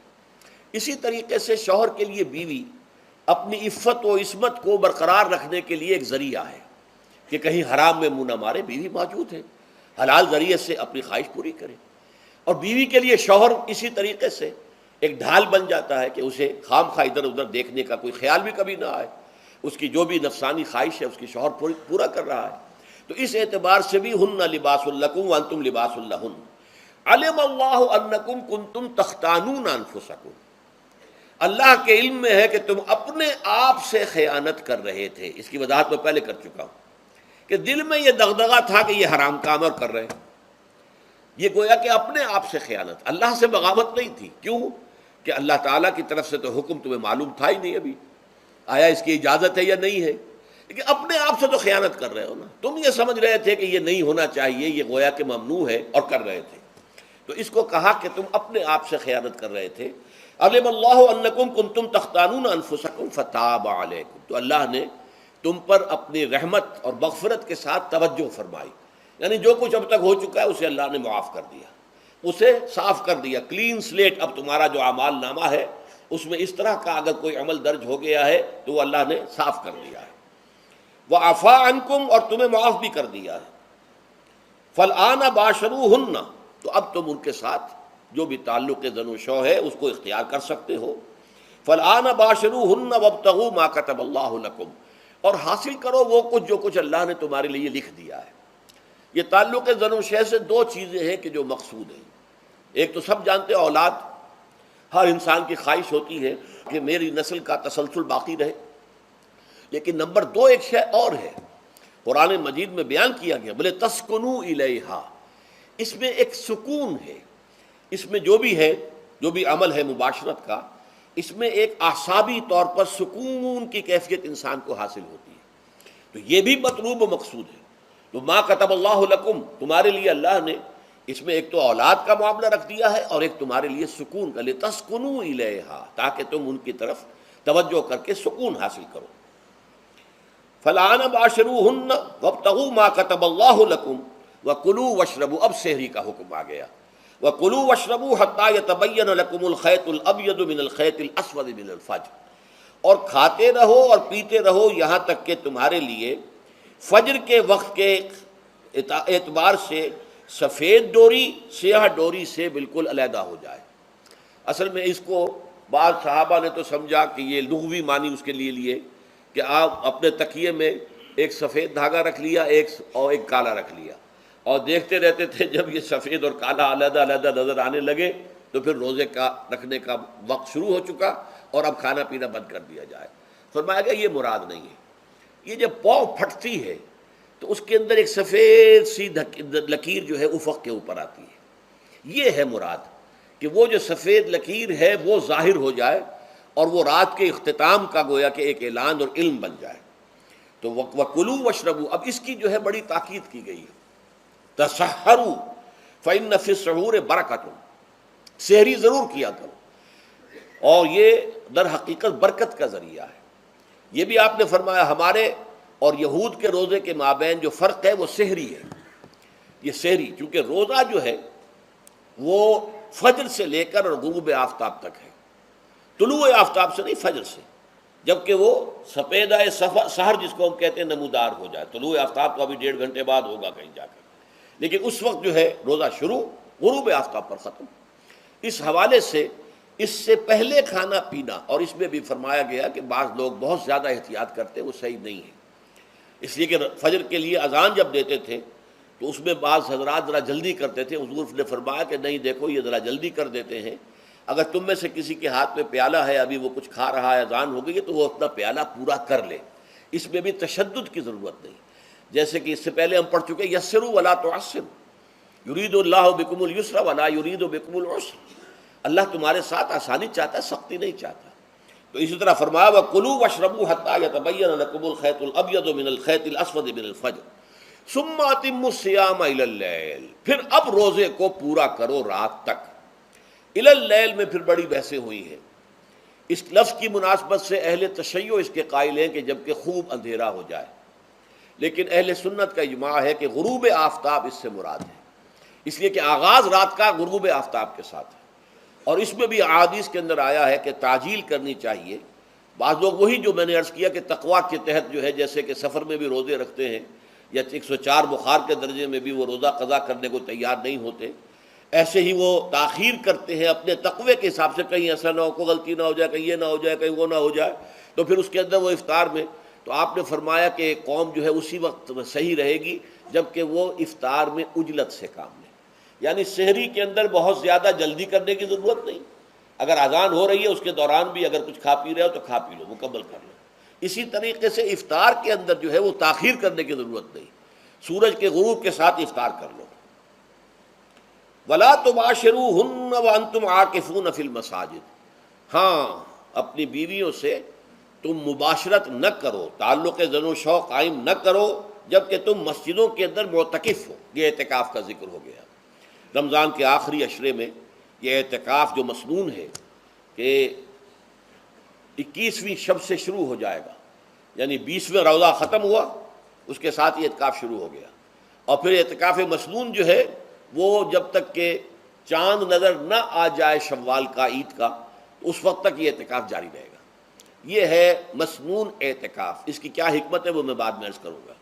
تو یہ حکمت جو ہے اس کے حوالے سے گفتگو بعد میں ہو جائے گی، لیکن یہاں یہ بتا دیا گیا کہ یہ جو رمضان کی 20 راتوں میں اجازت دی گئی ہے اپنی بیویوں کے ساتھ ہم بستری کی، وہ اس معتکف کے لیے نہیں ہے۔ جو مسجد میں معتکف ہے تو ہاں اس کی اہلیہ آ سکتی ہے وہاں ملاقات کے لیے، کسی مشورہ کوئی کرنا ہے بہت ضروری ہے، آ جائے، ملاقات ہو سکتی ہے، لیکن یہ کہ مباشرت نہیں ہو سکتی، وہ حرام ہے۔ فرمایا وَلَا تُبَاشِرُوهُنَّ وَأَنْتُمْ عَاكِفُونَ فِي الْمَسَاجِدِ تِلْكَ حُدُودُ اللَّهِ، یہ اللہ کی حدود ہیں، شریعت اسلامی کی یہ حدود ہیں۔ فَلَا تَقْرَبُوهَا، تو ان کے قریب تک مت جاؤ۔ قرآن مجید میں اس اعتبار سے دو انداز تعبیر ہے کہ اللہ کی حدود ہے فَلَا تَعْتَدُوهَا، یہ اللہ کی حدود ہے، ان سے تجاوز نہ کرو، اس حد کو پھلانگ نہ جاؤ، اس حد سے آگے نہ گزر جاؤ۔ یہاں ہے تقربوہا، اللہ تعالیٰ کی حدود کے قریب تک نہ جاؤ۔ اس کی وجہ ایک حدیث میں بیان کر دی گئی ہے کہ جیسے ہر بادشاہ کی ایک چراگاہ ہوتی ہے، وہ صرف شاہی جو بھی ہیں جانور ہیں ان کے، یا گھوڑے ہیں یا کوئی اور ہیں، ان کے چرنے کے لیے ہے، وہاں پہ کوئی رعایت کا کوئی آدمی اپنی بھیڑ بکریاں وغیرہ نہیں لے جا سکتا۔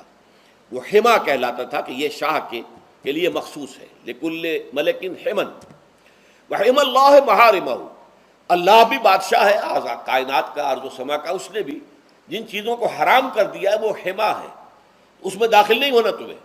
تو فرمایا کہ جو چرواہا اپنی بھیڑوں کو بالکل اس کی آخری حد تک لے جائے گا تو اندیشہ ہے کہ کوئی بھیڑ کوئی بکری چھلانگ لگائے اور اس چراگاہ میں داخل ہو جائے۔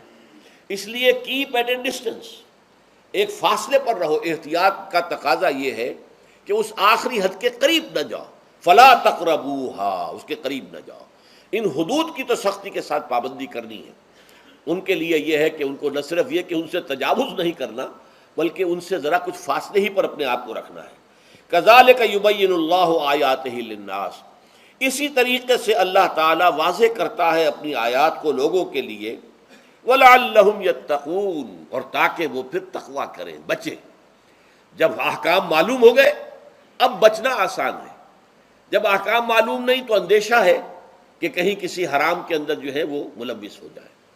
جیسے کہ ایک حدیث میں آتا ہے کہ الحلال بین والحرام بین وبینہما مشتبہات، حلال کیا ہے یہ بھی واضح ہے، حرام کیا ہے یہ بھی واضح ہے، البتہ ان دونوں کے مابین کچھ چیزیں ہوتی ہیں متشابہات، پتہ نہیں حلال ہے کہ حرام ہے، تو تم بچو، ان چیزوں سے بھی بچو، اس لیے کہ اس کے اندر حرام ہونے کا اندیشہ ہے نا، لہذا ان سے بھی بچو۔ جو صریحاً حلال ہے اسی پر اتفاق کرو، جن کے بارے میں تعین نہیں ہو پا رہا ہے کہ وہ حلال ہیں، البتہ یہ بھی ثابت نہیں ہو رہا ہے کہ وہ حرام ہیں، تو ان سے یہ تقویٰ کا تقاضا ہے۔ اگرچہ قانونی اعتبار سے یہ کہا جائے گا کہ وہ مباح ہے، جس شے کی حرمت کا ثبوت ہمیں کتاب اللہ اور سنت رسول سے نہ ملے وہ مباح ہے، لیکن یہ ہے کہ تقویٰ کا تقاضا یہ ہے، قانون کا تقاضا یہ کہ مباح کو آپ اختیار کریں گے تو آپ پر گرفت نہیں ہوگی، اس لیے کہ اس کی حرمت ثابت نہیں ہے، لیکن تقویٰ کا تقاضا یہ ہے کہ آپ صرف اس شے پر اکتفا کریں کہ جس کے حلال ہونے کے لیے ثبوت اور دلیل موجود ہے۔ تو یہ ہے کہ تلک حدود اللہ فلا تقربوها کذالک یبین اللہ لکم للناس آیاتہ للناس لعلہم یتقون۔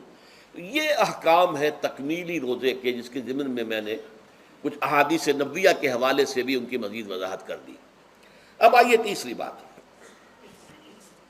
روزے کا اصل حاصل کیا ہے۔ اب پہلی آیت پر ہمیں توجہ دینی ہوگی، یا ایھا الذین آمنوا کتب علیکم الصیام، اہل ایمان تم پر روزہ فرض کیا گیا، لکھ دیا گیا، طے کر دیا گیا، اگرچہ جیسا کہ میں نے عرض کیا یہ ابتدائی حکم ہے اور اس میں وجوب علی تخییر وہ بعد میں آ چکا دوسری آیت میں، کما کتب علی الذین من قبلکم، جیسے کہ یہ فرض کیا گیا تھا ان پر جو تم سے پہلے تھے، یعنی یہود اور نصارہ، ان پر بھی یہ روزہ جو ہے یہ فرض تھا۔ البتہ احکام مختلف ہو گئے، جیسے جمعے کا دن اور جمعے کو چھوڑ کر یہودیوں نے سبت کا دن اختیار کیا، عیسائیوں نے جو ہے وہ سنڈے کو اختیار کر لیا، لیکن احکام میں فرق ہے۔ وہاں پورے سبت کے دن، ہفتے کے دن کاروبار دنیاوی مطلقاً حرام. لیکن ہمارے ہاں شریعت کے اندر آسانی پیدا کی گئی کہ صرف جمعے کی اذان سے لے کر نماز ادا ہو جانے تک وہ حرام ہے. لیکن باقی یہ ہے کہ اس سے پہلے بھی اگر کرو، اور بعد میں جب فَإِذَا قُضِيَتِ الصَّلَاةُ فَانتَشِرُوا فِي الْأَرْضِ وَابْتَغُوا مِن فَضْلِ اللَّهِ، جب نماز ادا ہو چکے تو جاؤ، منتشر ہو سکتے ہو زمین میں اور اللہ تعالیٰ کے فضل کو تلاش کر سکتے ہو. تو اسی طریقے سے اگرچہ حکم روزہ جو ہے وہ تو سابقہ امتوں میں بھی تھا، لیکن یہ اس کے احکام جو ہے ان کے اندر تغیر و تبدل ہے. کتب علیکم الصیام کما کتب علی الذین من قبلکم لعلکم تتقون، تاکہ تمہارے اندر تقوی پیدا ہو جائے. اب یہ ہے حکمت صوم کی پہلی آیت. تقوی کسے کہتے ہیں؟ بچنا. کس چیز سے بچنا؟ اللہ نے جو چیزیں حرام کی ان سے بچنا، اللہ کے احکام کو توڑنے سے بچنا. دیکھیے یہ لفظ جو ہے اس کا مادہ ہے وا، قاف اور یا، وقا. وقا یقی کے معنی ہے کسی کو بچانا. ہم دعا مانگتے وقنا عذاب النار، اے اللہ ہمیں آگ کے عذاب سے بچا لے. لیکن اتقا بنتا ہے باب افتعال، واو تے میں شامل ہو گئی تو اتقا، اور اسی سے تقوی ہے. تقوی کے معنی کیا ہے؟ بچنا، خود بچنا. وقا یقی دوسرے کو بچانا. بچنا اللہ کے احکام کو توڑنے سے، اللہ کی حرام کردہ چیزوں میں ملوث ہونے سے، اللہ کے غضب سے، غصے سے، اللہ کی ناراضگی سے، اور آخرت میں اللہ کے عذاب سے. یہ بچنے کی روش ہے. پوری زندگی میں بھی اس کو جاری رکھو. یہ تقوی زندگی میں کیا ہوگا؟ اللہ کے احکام کو توڑنے سے بچنا، اللہ کی حرام کردہ چیزوں میں ملوث ہو جانا، ان کا استعمال کرنا، کھانے پینے سے متعلق ہوں یا وہ شہوت سے متعلق ہوں یا کسی اور چیز سے متعلق ہوں، اس سے بچنا. اور یہ بچنا جو ہے آخرت میں نتیجہ خیز ہوگا، جہنم سے بچاؤ ہو جائے گا، آگ کے عذاب سے نجات مل جائے گی. اچھا روزے کا اس سے تعلق کیا ہے یہ سمجھ لیجئے. دیکھیے ہمارے گناہوں کا سب سے بڑا سبب ہمارے نفسانی تقاضے ہیں. ہم ایک حیوان بھی ہیں اور حیوان سے برتر بھی کچھ ہے، وہ میں بعد میں عرض کروں گا، لیکن حیوان تو ہے. جیسے ہر حیوان کو کچھ خوراک کی ضرورت ہے، ہمیں بھی ضرورت ہے. ہر حیوان کو بقائے نسل کا معاملہ جنسی ہے، وہ ہمارا بھی ہے. ہر حیوان کو کوئی نہ کوئی سر چھپانے کی جگہ چاہیے، کوئی گھونسلہ ہو، کوئی کھو ہو، کوئی بل ہو، کچھ بھی ہو، کچھ تو چاہیے آخر. اسی طریقے سے ہمارے سارے تقاضے ہیں. حیوانات کو بھی آرام چاہیے، ہمیں بھی آرام چاہیے. یہ حیوانی تقاضے جو ہیں جن کو ہم کہیں گے اینیمل انسٹنکٹس، ہمارے وجود کے اندر ہیں یہ، اور ان کا تقاضا ہمارے اندر سے ابھرتا ہے. اسی کو اڈ اینڈ لیبیڈو کہا ہے فرائڈ نے. جدید نفسیات کا بابا آدم جو ہے وہ فرائڈ ہے. اس نے اسے اڈ اور لب سے تعبیر کیا ہے، اس سے اوپر سیلف کو لایا ہے، اور اس کے بعد جو ہے وہ سپر ایگو ہے.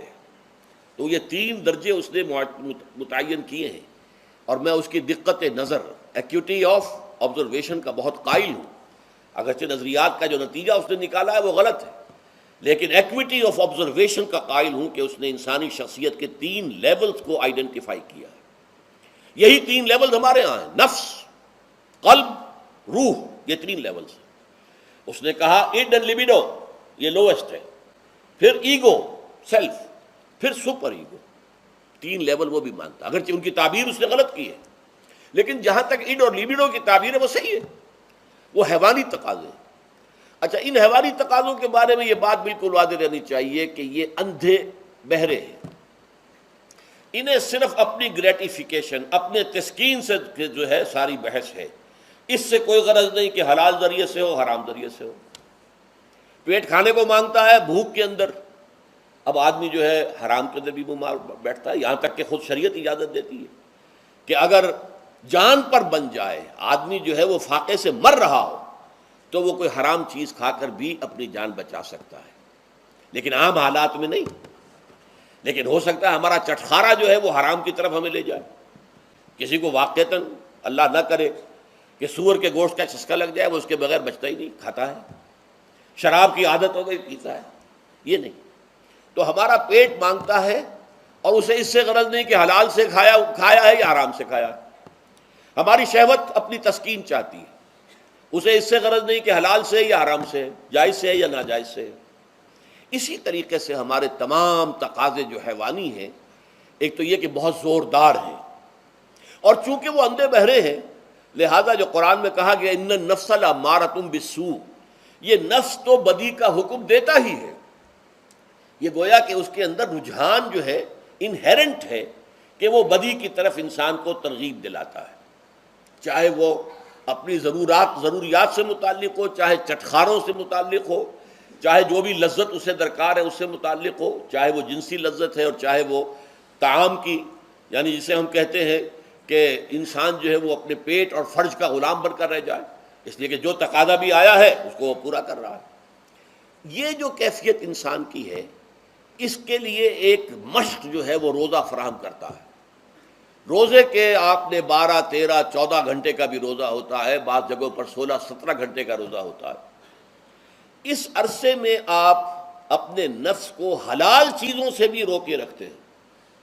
اس منہ زور گھوڑے کو جو ہے آپ اس کی لگام کس کر رکھتے ہیں کہ حلال بھی نہیں کھانے دے رہے، بھوک لگی ہوئی ہے، کھانا بہترین موجود ہے، نہیں کھا سکتے، اللہ کا حکم نہیں ہے، اللہ کی اجازت نہیں۔ شدید پیاس ہے، بہترین مشروبات فریج میں رکھی ہوئی ہے، نہیں کھا سکتے، نہیں پی سکتے، جائز نہیں ہے، حالانکہ حلال ہے، حرام نہیں ہے۔ بیوی موجود ہے، یا جیسے کہ لونڈیوں کا معاملہ ہوتا تھا، لونڈی موجود ہے، لیکن نہیں، آپ اپنی شہوت جو ہے وہ اس سے پوری نہیں کر سکتے۔ یہ پابندیاں نفس کے اوپر لگانا، یہ ایک مشق ہے، یہ ایک ریاضت ہے۔ اس ریاضت کا حاصل یہ ہونا چاہیے کہ انسان بقیہ 11 مہینوں میں اپنے آپ کو حرام سے تو بچائے نا۔ یہاں وہ حلال سے رکا ہوا ہے اللہ کے حکم سے، کہ حلال چیز بھی نہیں کھا رہا، دن بھر نہیں پی رہا، دن بھر نہیں اپنی کوئی شہوت پوری کر رہا، دن بھر حلال ذرائع سے بھی، تو اس سے اس کے اندر یہ ایک، اس کو ہم کہیں گے سیلف کنٹرول پیدا ہو جائے، اپنے نفس کو قابو میں کر لے۔ یہ گویا کہ اس کا سب سے پہلا، اس روزے کی ریاضت، روزے کی مشق کے حوالے سے یہ اس کی حکمت ہوئی کہ اس سے کے ذریعے سے انسان میں سیلف کنٹرول پیدا ہو رہا ہے، ضبط نفس۔ یہاں پہ تھوڑی سی میں وضاحت کر دوں، رہبانیت کے اندر آپ کو معلوم ہے کہ سیلف اینیہیلیشن، انگریزی الفاظ جو ہیں وہ زیادہ بعض لوگوں کے لیے واضح ہوں گے، نفس کشی، نفس کو کچل دینا، ختم کر دینا، مار دینا، یہ رہبانیت میں ہوتا ہے، اسلام میں نہیں ہے۔ اسلام کا نظام بڑا متوازن ہے۔ ان لنفسک علیک حقا وان لزوجک علیک حقا وان لزورک علیک حقا۔ حضور نے فرمایا دیکھو تمہارے نفس کا بھی تم پر حق ہے، اسے مناسب حد تک آرام دینا بھی تمہارے ذمے ہے، اسے غذا بہم پہنچانا بھی تمہارے ذمے ہے۔ فرق صرف کیا ہے، حلال سے ہو، حرام سے نہ ہو۔ اس کی شہوت کو پورا کرنا بھی تمہارے ذمے ہے، فرق صرف کیا ہے، جائز راستے سے ہو، حرام سے نہ ہو۔ اس کا نام ضبط نفس ہے، سیلف اینیہیلیشن، نفس کو کچل دینا۔ یہ جو تپسیاں جو ہیں ہندو سادھو کرتے رہے ہیں، اور جو سب سے زیادہ معاملہ جو ہے وہ جو راہب ہوتے تھے حضرت مسیح علیہ السلام کے پیروکاروں میں، انہوں نے تاریخ کے اندر جو مثالیں دی ہیں، اس کا جو ہے اندازہ کرنا مشکل ہو جاتا ہے کہ کس درجے وہ لوگ اپنے نفس کو کچل دیتے تھے، جس کا قرآن مجید میں سورہ حدید میں ذکر بھی ہے۔ اکثر لوگ تو پابندی نہیں کر سکتے تھے، اپنے اوپر پابندیاں لگانے کے بعد غلط راستوں پر بھی چل پڑتے تھے، لیکن جو لوگ ان پابندیوں کو نبھاتے تھے وہ کس انتہا تک جاتے تھے۔ کبھی آپ جو ہے ہسٹری آف کرسچن مناسٹسزم پر جو تاریخ کی کتابیں لکھی گئی ان کو پڑھیں تو اندازہ ہوگا۔ مولانا مودودی نے تفہیم القرآن میں اس کا کچھ حوالے دیے ہیں، اور واقعہ یہ کہ رونگٹے کھڑے ہو جاتے ہیں انسان پر کہ اس درجے میں انہوں نے اپنے نفس کو کچلا تھا۔ ہمارے صوفیہ کے ہاں بھی بعض ایسی روایات صحیح ہیں یا غلط ہے بیان کی جاتی ہیں، لیکن اسلام کا اصل معاملہ کیا ہے، توازن، اعتدال۔ تمہارے نفس کا بھی تم پر حق ہے، ان لنفسک علیک حقا، تمہاری بیوی کا بھی تم پر حق ہے، وَإِنَّ لِزَوْجِكَ عَلَيْكَ حَقًّا، اور تمہارا جو بھی کوئی ملاقاتی آئے، کوئی دوست ہے، اس کا بھی زورک علیک حق، زیارت کرنے کے لیے کوئی آیا اس کا بھی حق ہے، ان کے حقوق ادا کرو۔ حضرت عبداللہ ابن عمرو بن العاص رضی اللہ تعالی عنہما صحابہ کرام میں اس اعتبار سے بہت ممیز تھے کہ ان پر عبادت جو ہے، عبادت گزاری کا اتنا غلبہ ہو گیا تھا، ہر روز روزہ رکھتے تھے اور رات کو پوری رات کھڑے رہتے تھے۔ حضور کو اطلاع دی گئی، حضور نے طلب کیا فوراً، آپ نے فرمایا یا عبداللہ الم نخبر، کیا ہمیں یہ خبر نہیں دی گئی انک تصوم الدہر وتقوم اللیل، کہ تو ہمیشہ رات کو کھڑا رہتا ہے نماز میں اور ہر روز روزہ رکھتا ہے۔ اب ظاہر بات ہے حضور کے حضور میں جھوٹ کیسے بولتے، ویسے بھی جھوٹ بولنے کا سوال نہیں صحابہ کے لیے، تو عرض کیا بلا یا رسول اللہ ایسی ہے تو صحیح ہے، فرمایا لا تفعل، ہرگز ایسا مت کرو، فإن لنفسك عليك حقا وإن لزوجك عليك حقا وإن لزورك عليك حقا، تمہارے نفس کا بھی تم پر حق ہے، روزہ رکھو بھی اور افطار بھی کرو۔ بہترین روزہ جو ہے وہ حضرت داؤد علیہ السلام کا تھا، ایک دن روزہ رکھتے تھے، ایک دن افطار کرتے تھے۔ لیکن یہ ہے کہ آپ ہفتے میں 2 دن روزے حضور کے ہیں، سوموار کو اور جمعرات کو، مہینے میں 3 روزے یہ ہیں، اس میں گویا کہ سنت پر عمل بھی ہو جائے گا۔ لیکن یہ کہ ہمیشہ روزہ رکھنا، بلکہ یہاں تک کہا گیا ما ساما من سام الدہر، جو ہمیشہ روزہ رکھتا ہے اس نے کوئی روزہ رکھا ہی نہیں۔ کیا مطلب؟ یہ تو اس نے اپنی ہیبٹس بدل لی ہیں، ہیبٹس ہو گئی ہیں یہ کہ سارا دن بھر نہیں کھانا، صبح کھانا شام کو کھانا، بس یہ تو اس نے اپنی ہیبٹ بدل لی ہے، روزہ ہیبٹ بن گیا اس کا۔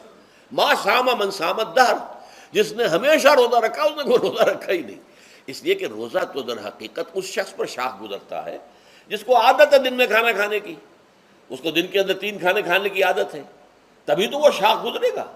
اگر وہ عادت ہی آپ نے بدل لی ہے تو ظاہر بات ہے کہ پھر روزے کی جو برکت ہے وہ تو ظاہر نہیں ہوگی۔ تو بہرحال اس اعتبار سے غور کیجئے کہ یہ پہلا حکم جو ہے روزے کا، لعلکم تتقون، تاکہ تمہارے اندر تقوی پیدا ہو جائے، اپنے نفس پر کنٹرول پیدا ہو جائے۔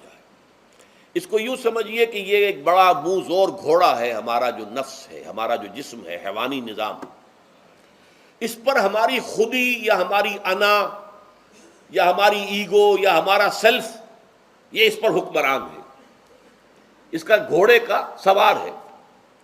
اب اگر گھوڑا منہ زور ہے اور سوار کے قابو میں نہیں ہے تو کیا نتیجہ نکلے گا؟ اب وہ گھوڑے کے اختیار میں ہے، سوار صاحب کی جان جو ہے وہ جا کر پٹخ دے کہیں، کسی کھائی میں گرائے، کسی اور جگہ گرائے، وہ تو گویا کہ اس کے رحم و کرم پر ہے۔ ہاں اگر سوار تکڑا ہے اور سوار نے جو ہے گھوڑے کو قابو میں کیا ہوا ہے، اس کی رانوں میں بھی جان ہے، دبایا ہوا ہے گھوڑے کو اپنی رانوں کے درمیان، تو ظاہر بات ہے کہ اب یہ گھوڑا جو ہے بہت بڑی ایسٹ ہے اس کے لیے۔ اب گھوڑا ادھر جائے گا جدھر سوار لے جانا چاہے گا، سوار اپنے مقصد اپنی منزل تک پہنچے گا گھوڑے کے ذریعے سے، اور اگر برعکس ہے جیسا کہ میں عرض کر چکا ہوں تو وہ سوار جو ہے وہ گھوڑے کے رحم و کرم پر ہے۔ یہی معاملہ ہے، ہماری خودی یا ہماری انا یا ہمارا ایگو، یہ در حقیقت یہ راکب ہے، اور ہمارا وجود حیوانی یہ مرکب ہے، یہ گھوڑا ہے۔ اگر ہم قابو یافتہ ہوں اپنے اس گھوڑے کے اوپر تو یہی جسم ہمارے لیے ایک بہت بڑا ایسٹ ہے۔ ہاتھوں سے نیکی کمائیں گے، پاؤں سے نیکی کمائیں گے، آنکھوں سے نیکی کمائیں گے، کانوں سے نیکی کمائیں گے، یہ ساری نیکیاں کمانے کا ذریعہ بن جائے گا۔ تلاوت قرآن سن رہے ہیں تو کانوں کی نیکی ہو رہی ہے، قرآن دیکھ کر پڑھ رہے ہیں تو آنکھوں کی نیکی ہو رہی ہے، یہ سارے ہمارے اعصاب، ہمارے تمام اعضاء و جوارح نیکی کا ذریعہ ہے۔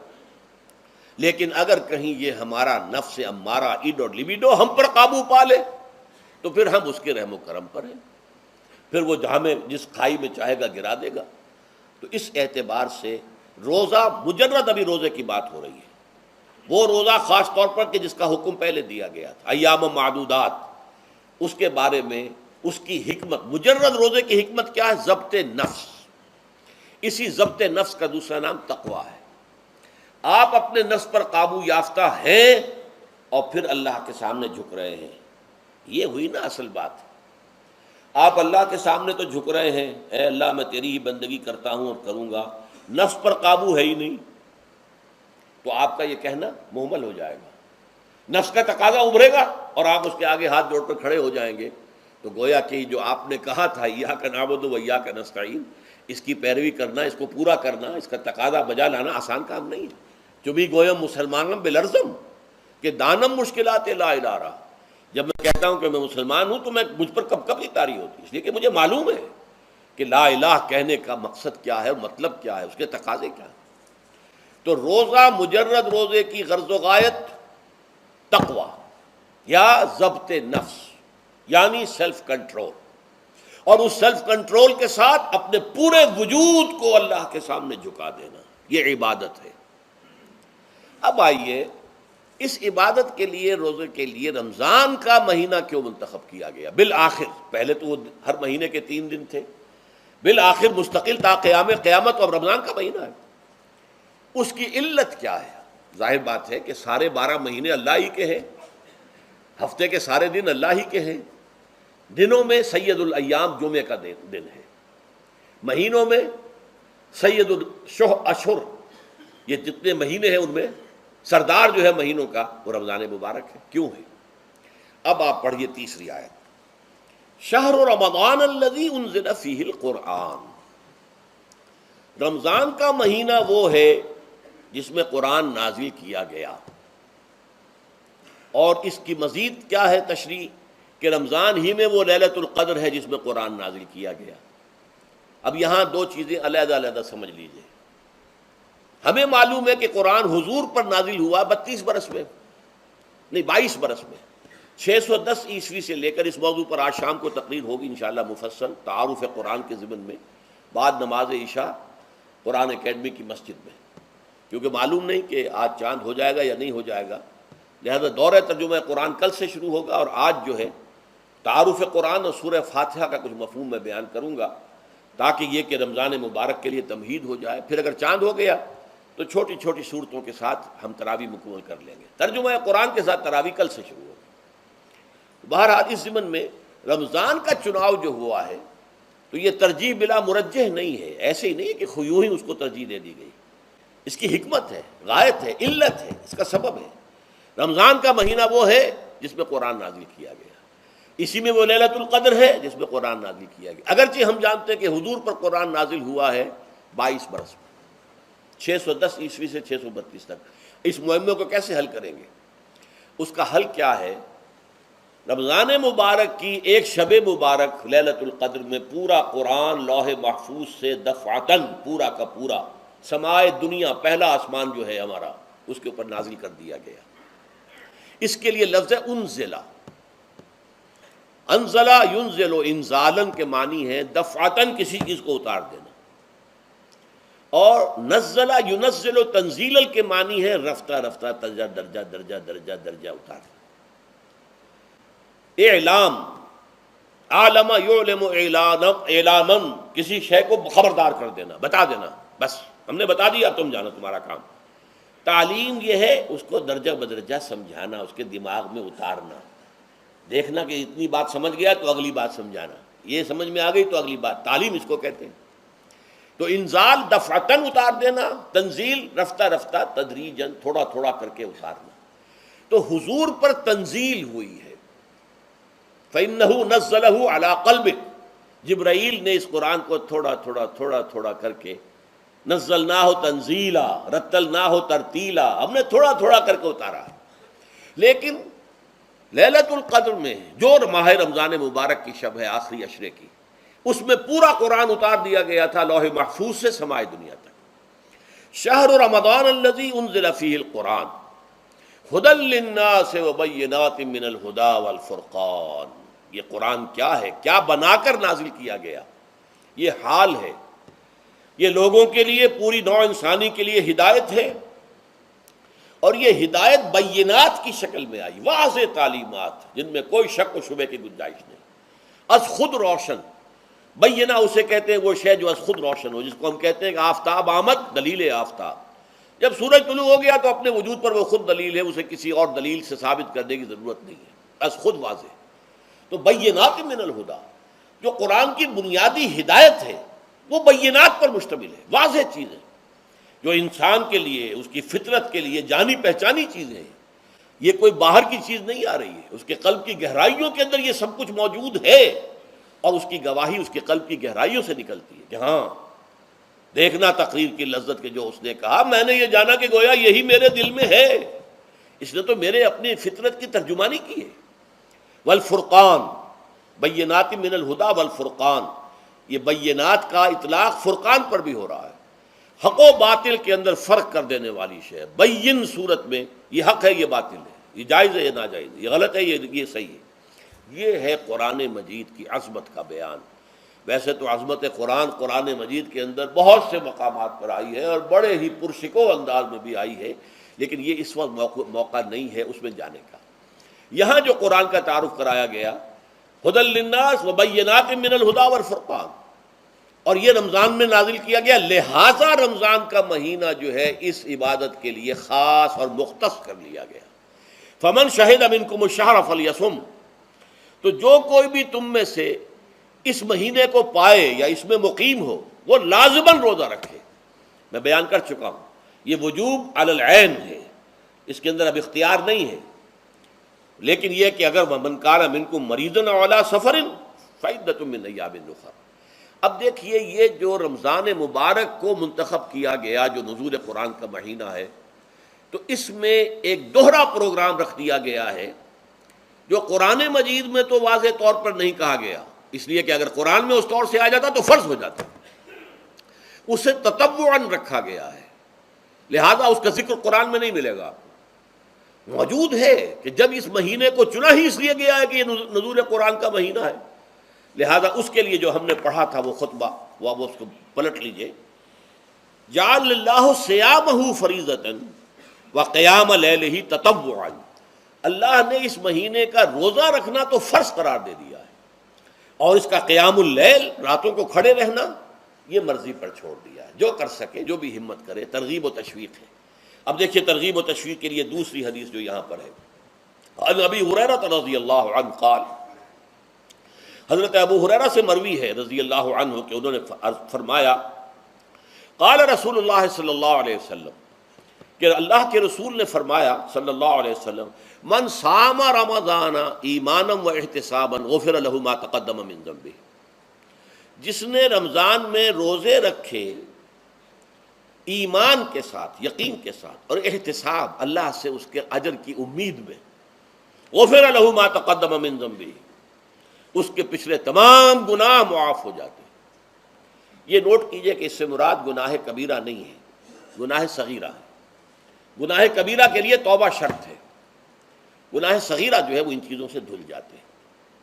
لیکن اب دیکھیے، ومن قام رمضان ایمانا و احتسابا، اور جو کوئی کھڑا رہا رمضان میں، یعنی قیام اللیل، ایمان اور احتساب کے ساتھ، غفر له ما تقدم من ذنبہ۔ اب تیسری بات، ومن قام لیلۃ القدر ایمانا و احتسابا، اور جو کھڑا رہا قیام اللیل جس نے کیا ہے لیلۃ القدر میں ایمان اور احتساب کے ساتھ، غفر له ما تقدم من ذنبہ، متفق علیہ۔ یہ حدیث بخاری اور مسلم دونوں کی ہے۔ اب یہاں جو بات میں چاہتا ہوں کہ آپ پر واضح ہو جائے، اس حدیث میں دونوں چیزوں کو پیرلل لایا گیا، من قام رمضان من صام رمضان، پیرلل، بالکل متوازی، ہم وزن اعتبار سے، من صام رمضان ایمانا و احتسابا غفر له ما تقدم من ذنبہ، من قام رمضان ایمانا و احتسابا غفر له ما تقدم من ذنبہ۔ اب سوال پیدا ہوتا ہے قیام اللیل سے مراد کیا ہے؟ یہاں پہ میں ذرا تراویح کا جو پس منظر ہے وہ بیان کر دینا چاہتا ہوں۔ دیکھیے جیسا کہ ہم نے خطبے میں بھی دیکھ لیا، اللہ نے قیام اللیل جو ہے اسے فرض نہیں ٹھہرایا، تطوعا، قرآن مجید میں بھی اس کا کوئی ذکر نہیں، احادیث میں اس کی تشویق و ترغیب پوری موجود ہے، ایک اور حدیث بھی ہم بعد میں پڑھیں گے اس پر۔ اس کا پس منظر کیا تھا کہ اس کو چھوڑ دیا گیا۔ اب ظاہر بات ہے مسلمانوں میں کمزور بھی ہیں، مسلمانوں میں وہ مزدوری کرنے والے بھی ہیں، روزہ تو فرض ہے ان پر، چاہے مئی کا مہینہ ہے اور گندم کاٹنی ہے، روزہ تو پھر بھی رکھنا ہوگا، یہ سب کچھ ہے، لیکن یہ کہ رات کو پھر کھڑے رہنا ان کے لیے، جاگنا ممکن نہیں، لہذا ان کے اوپر یہ چیز فرض نہیں۔ حضور نے تراویح کی نماز یا قیام اللیل نہ اسے فرض قرار دیا، نہ اس کے بعد جماعت کوئی اہتمام کیا مستقل، صرف 3 راتیں آپ نے جماعت کروائی ہے، اس میں 8 رکعتیں آپ نے پڑھی ہیں کہ جو آپ کا معمول تھا تہجد کا وہ پڑھی، اور تہجد کے وقت ہی جماعت کرائی ہے۔ یہ ہے وہ حدیث، اس کے علاوہ کسی نماز تراویح جو ہے جو ہم پڑھتے ہیں 20 رکعتیں عشاء کے ساتھ متصل، اس کا کوئی ذکر نہ دور نبوی میں ہے نہ دور صدیق اکبر میں ہے۔ یہ دور حضرت عمر کی خلافت میں ہوا ہے، اور ہم نہیں کہہ سکتے کتنے سال کے بعد ہوا ہے۔ حضرت عمر رضی اللہ تعالیٰ عنہ کی خلافت کا دور جو ہے وہ تو 10 برس ہے، ہو سکتا ہے 5 برس کے بعد ہوا ہو، 6 برس کے بعد ہوا ہو، 12 ہوا ہے ان کے عہد میں۔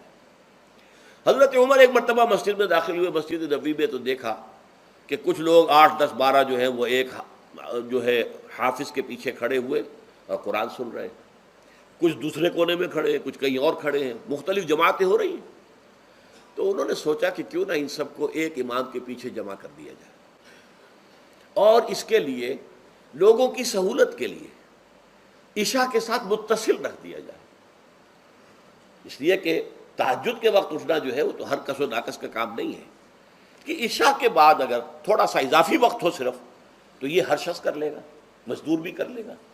لہذا آپ نے یہ نظام تجویز فرمایا کہ عشاء کے متصلاً بعد 20 رکعت نماز پڑھی جائے اور ایک امام کے پیچھے پڑھی جائے۔ یہ گویا کہ اجتہاد ہے حضرت عمر رضی اللہ تعالی عنہ، اس کو آپ نے خود بدعت بھی قرار دیا ہے، لیکن بدعت حسنہ۔ بدعت کس اعتبار سے؟ لغوی اعتبار سے، نئی بات، اس لیے کہ حضور کے زمانے میں نہیں تھی، تو یہ اس طریقے سے ایک نئی بات ہے۔ لیکن یہ بات چونکہ بہت اچھی ہے، بہت عمدہ ہے، آپ جب یہ نظام چل پڑا تو ایک دن مسجد میں آئے، دیکھا کہ بڑی بھری مسجد ہے، صحابہ کھڑے ہیں اور ایک امام کے پیچھے قرآن سن رہے ہیں۔ آپ نے فرمایا نعم البدعۃ ھذہ، یہ جو ہم نے نئی بات شروع کی ہے یہ بہت اچھی ہے، بہت عمدہ ہے۔ اب یہاں سے فرق واقع ہو گیا ہے۔ ایک تو اہل تشیع جو ہے وہ تو ویسے ہی حضرت عمر سے بہت دشمنی رکھتے ہیں، عناد رکھتے ہیں، تو حضرت عمر کے اجتہادات سے انہیں نفرت ہے، انہیں دوری ہے، چاہے وہ کوئی سا بھی حضرت عمر کا اجتہاد ہو۔ ہمارے ہاں اہل حدیث حضرات بھی در حقیقت حضرت عمر یا کسی اور خلیفہ راشد کے فعل کو وہ سمجھتے ہیں کہ یہ ایگزیکٹو آرڈرز ہیں، یہ ہمیشہ کے لیے نہیں ہے۔ حضرت عمر نے اپنے دور میں ایک نظام قائم کیا، ان کے دور کے لیے ٹھیک تھا، یہ ہمیشہ کے لیے نہیں۔ ہمیشہ کے لیے وہ 8 ہی رکعتوں کے قائل ہیں، وہ تہجد والے، لیکن اس میں بہرحال انہوں نے بھی خود یہ اضافہ کیا ہے کہ وہ 8 رکعتیں وہ عشاء کے ساتھ متصل پڑھتے ہیں، تہجد کے وقت تو نہیں پڑھتے۔ اور حضور نے تو صرف 3 روز جو ہے وہ کرائی تھی جماعت، وہ لوگ 30 دن یا 29 دن پڑھ رہے ہیں، تو اضافہ تو انہوں نے بھی کر دیا، اس نظام میں تبدیلی تو ہو گئی۔ لیکن اہل سنت جو کہلاتے ہیں، ہمارے جو 4 جو ہیں، جو ہمارے مسلک ہیں، حنفی، مالکی، شافعی، حنبلی، ان کا اتفاق ہے اس پر حضرت عمر کا، کیونکہ ان کے سامنے اصول یہ ہے کہ حضور نے فرمایا علیکم بسنتی وسنت الخلفاء الراشدین المہدیین، تم پر لازم ہے کہ میری سنت کو پکڑو مضبوطی کے ساتھ، اور میرے خلفائے راشدین مہدیین جو ہیں ان کی سنت کو پکڑو۔ اس اصول سے یہ چاروں فقہیں جو ہیں حضرت عمر کے اجتہادات جو ہیں ان کو بھی پابندی سمجھتے ہیں کہ تمام عمر کے لیے قیامت تک کے لیے امت مسلمہ پر ان کی پیروی لازم ہے، لہذا اس میں اجماع ہے۔ اور یہاں تک کہ یہ سب سے آخری جو اس میں مسلک پیدا ہوا ہے زمانی اعتبار سے، سب سے پہلے مسلک جو ہے حنفی پیدا ہوا ہے، پھر مالکی پیدا ہوا ہے، پھر شافعی پیدا ہوا ہے، اور پھر حنبلی آخری ہے۔ اور امام احمد ابن حنبل بہت بڑے محدث بھی ہیں، مسند احمد ابن حنبل جو ہے وہ بہت بڑی کتاب ہے، بہت اہم کتاب ہے، جامع کتاب ہے، تو ان کے ہاں بھی 20 رکعتیں ہیں۔ چنانچہ حرمین شریفین میں، سعودی عرب میں، مکے اور مدینہ منورہ میں جو نماز تراویح ہوتی ہے اس کی 20 رکعتیں ہیں، لیکن اہل حدیث حضرات جو ہیں وہ اس 8 کے اوپر اکتفا کرتے ہیں۔ بہرحال یہ ایک اختلاف ہے جو میں نے اس کا پس منظر بیان کر دیا، لیکن اس 20 رکعت نماز سے ادا کرنے سے، جو کہ زیادہ سے زیادہ 50 منٹ یا 1 گھنٹہ لگتا ہے، اس سے وہ قیام اللیل کا حق ادا نہیں ہوتا۔ قیام اللیل کا تو کچھ اور ہی تقاضا ہے۔ قیام کسے کہتے ہیں؟ یہ سورہ مزمل سے واضح ہوتا ہے، یا ایھا المزمل قم اللیل الا قلیلا نصفہ او انقص منہ قلیلا او زد علیہ ورتل القرآن ترتیلا۔ آدھی رات یا آدھی رات سے کچھ کم، یعنی تہائی رات، یا آدھی رات سے کچھ زائد، 2/3 رات، یہ ہے قیام اللیل۔ چنانچہ سورہ مزمل ہی کی آخری آیت جو دوسرا رکوع مشتمل ہے جس پر، اس میں صاف کہہ دیا گیا ان ربک یعلم انک تقوم ادنی من ثلثی اللیل ونصفہ وثلثہ وطائفۃ من الذین معک۔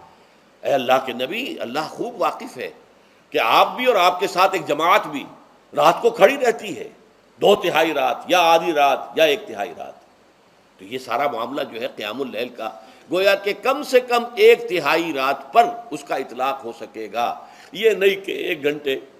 اب اس کے ضمن میں دیکھیے حدیث پڑھیے، تیسری حدیث ہے ان عبداللہ ابن عمرو ابن العاص رضی اللہ تعالی عنہ۔ یہ وہی عبداللہ ابن عمرو ہے جن کی میں نے آپ کو حدیث پہلے سنائی ہے۔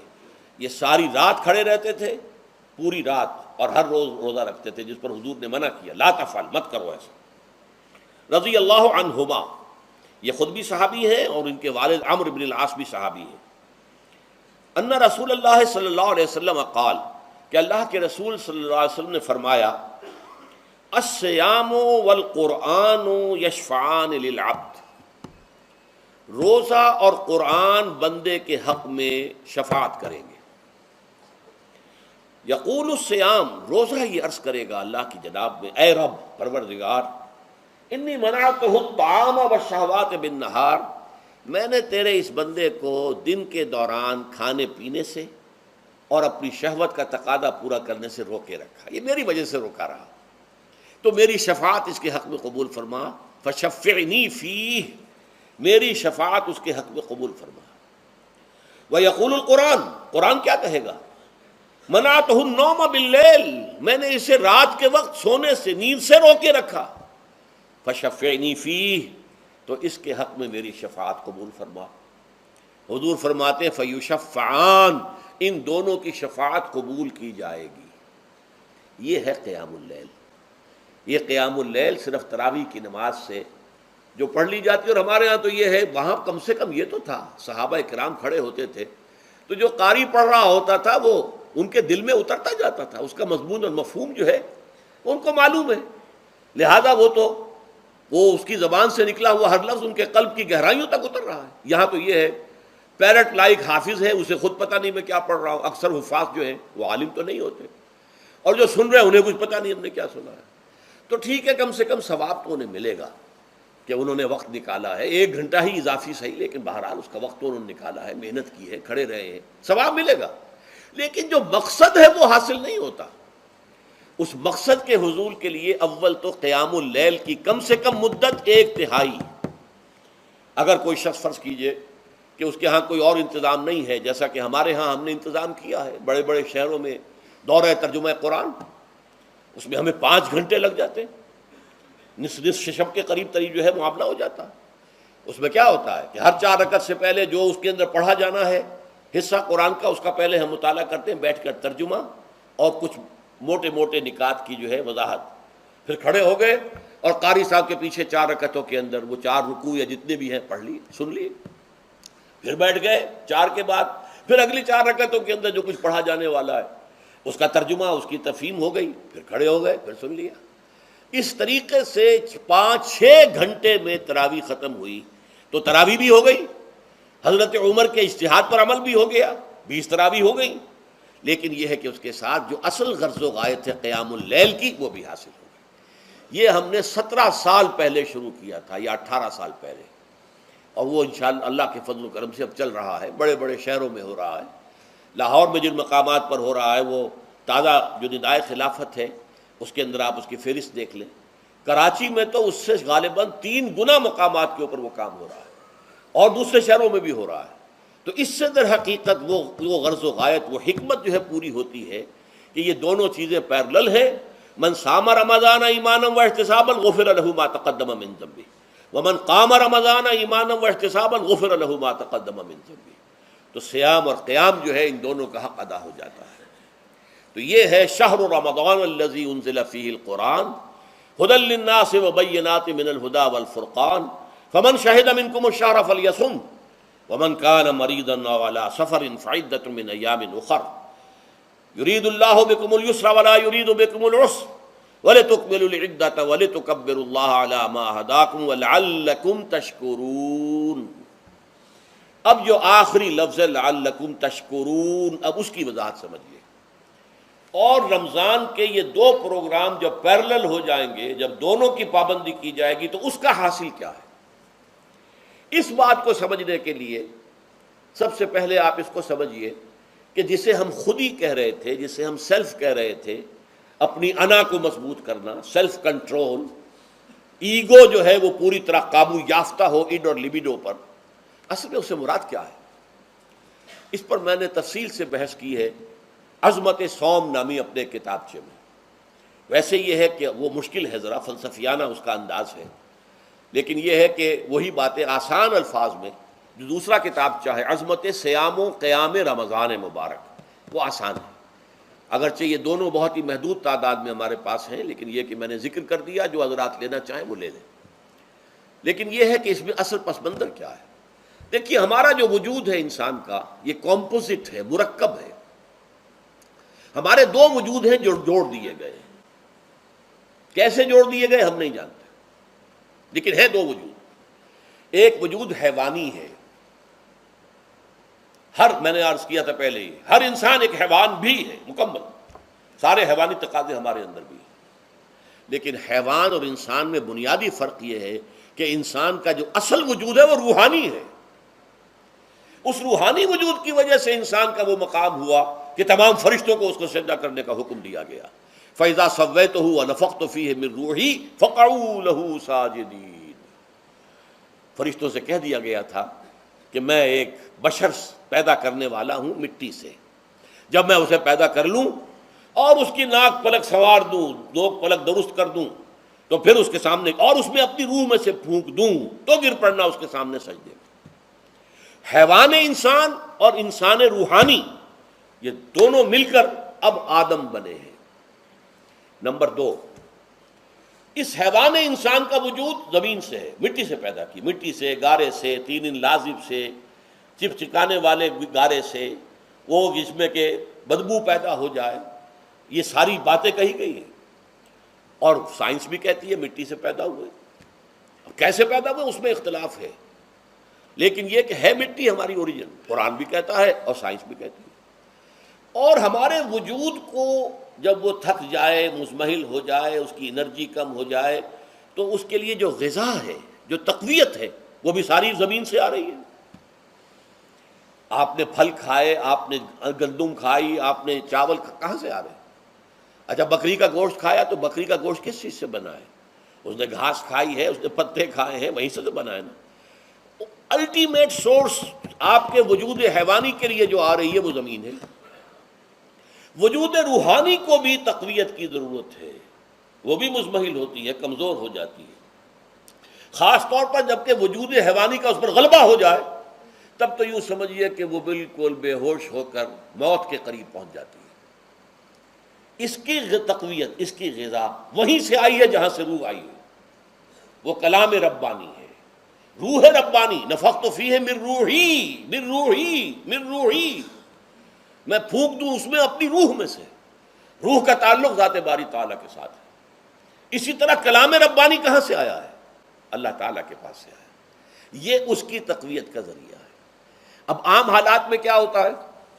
ہمارا یہ وجود حیوانی چھایا ہوا ہے ہمارے وجود کے اوپر، بیچاری روح جو ہے دبی رہتی ہے، پسی رہتی ہے۔ اگر خدا نے خواستہ ہم گناہ گار بھی ہیں، گناہ پر گناہ کا ارتکاب کر رہے ہیں، تو وہ روح جو ہے وہ قلب کے آئینے شیشے کے اندر ہے۔ فیہا مصباح، المصباح فی زجاجہ، الزجاجۃ کأنہا کوکب دری۔ قلب جو ہے شیشے کے مانند ہے جس کے اندر روح کا چراغ جل رہا ہے۔ اب اگر یہ اوپر جو شیشہ ہے اس پر دھواں آ گیا، لالٹین کی چمنی پر دھواں آ گیا، تو اب روشنی باہر تو نہیں آئے گی۔ اگر انسان گناہ کرتا ہے تو قلب پر رین، زنگ آ جاتا ہے، یا حضور نے فرمایا ایک داغ لگ جاتا ہے، اور گناہ کرتا ہے اور داغ لگتا ہے، اور گناہ کرتا ہے اور داغ، یہاں تک کہ بالآخر پورا قلب سیاہ ہو جاتا ہے۔ اب وہ روح اندر بند ہو گئی، وہ دفن ہو گئی۔ اس کے لیے اب ضروری ہے کہ اب ایک پروگرام ایسا دیا جائے جو ریورس ہو جائے۔ دن میں روزہ رکھواؤ تاکہ وہ جو اینیمل انسٹنکٹس ہے وہ دبے، تو جب یہ وزن جو ہے اس کے اوپر کم ہوگا تو کچھ سائی آف ریلیف اسے ملے گی۔ جیسے بے ہوش آدمی پڑا ہے، اسے کوئی ہلکا سا ہوش آ رہا ہے، آپ نے پانی کے کچھ چھینٹے دیے، اس کے بعد آپ نے رات کو کھڑے ہو کر قرآن کے انوار کو اتارا، بارش برس رہی ہے روح انسانی کے اوپر، قلب روحانی، قلب انسانی کے اوپر، جس میں کہ وہ روح جو ہے وہ دفن ہے، وہ زندہ ہوگی اثر نو، ہوش میں آئے گی۔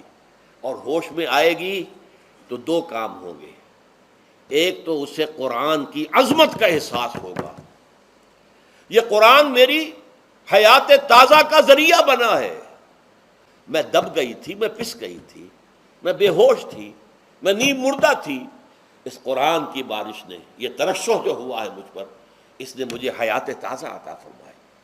یہ جو قدر کا احساس ہوگا قرآن کا، لعلکم تشکرون، تاکہ تم قرآن کی عظمت سے واقف ہو جاؤ۔ ایک انسان بھوک کی وجہ سے اس کا شوگر لیول اتنا گر گیا کہ بے ہوش پڑا ہوا، اب ظاہر بات ہے کہ آپ اسے کچھ پانی کے چھینٹے دیں گے تو کچھ ہوش میں آئے گا، پھر غذا دیں گے تو اب وہ پوری توانائی پر آئے گا، تو معلوم ہوگا اسے اس غذا کی کیا قدر و قیمت ہے۔ اگر آپ کو بھوک ہی نہیں لگتی تو غذا بے معنی شے ہے، پیاس ہی نہ لگے تو آپ کو کیا معلوم کہ اس پانی کے اندر کتنی بڑی عظمت ہے، یہ میرے لیے کتنا بڑا انعام و احسان ہے اللہ کا۔ وہ تو پیاس پر جان پر بنی ہوئی ہو، اور پیاس اس وقت آپ کو ایک گھونٹ پانی کوئی دے دے تو آپ کو معلوم ہوگا دنیا و مافیہ سے بڑھ کر ہے یہ ایک گھونٹ پانی جو مجھے ملا ہے۔ اسی طرح جب روح دبی ہوئی تھی حیوانی وجود کے بوجھ تلے، جبکہ وہ نیم خوابیدہ یا نیم بے ہوش یا بالکل بے ہوش تھی، وہ دن میں تو روزہ رکھ کر اس پر سے حیوانی وجود کا وزن کم کیا گیا، اسے ایک ریلیف ملی۔ رات کو قرآن مجید کے انوار و برکات اس میں جذب کیے گئے تو اس کو پوری توانائی حاصل ہوئی۔ اس پوری توانائی کا پہلا نتیجہ تشکر، قرآن کا شکر۔ الحمدللہ الذی انزل علی عبدہ الکتاب ولم یجعل لہ عوجا، پھر وہ قلب کی گہرائیوں سے نکلے گا۔ سارا شکر اس اللہ کے لیے جس نے اپنے بندے پر صلی اللہ علیہ وسلم کتاب نازل کی اور اس میں کوئی کجی نہیں رکھی، کسی طرح کی ایش پیچ نہیں۔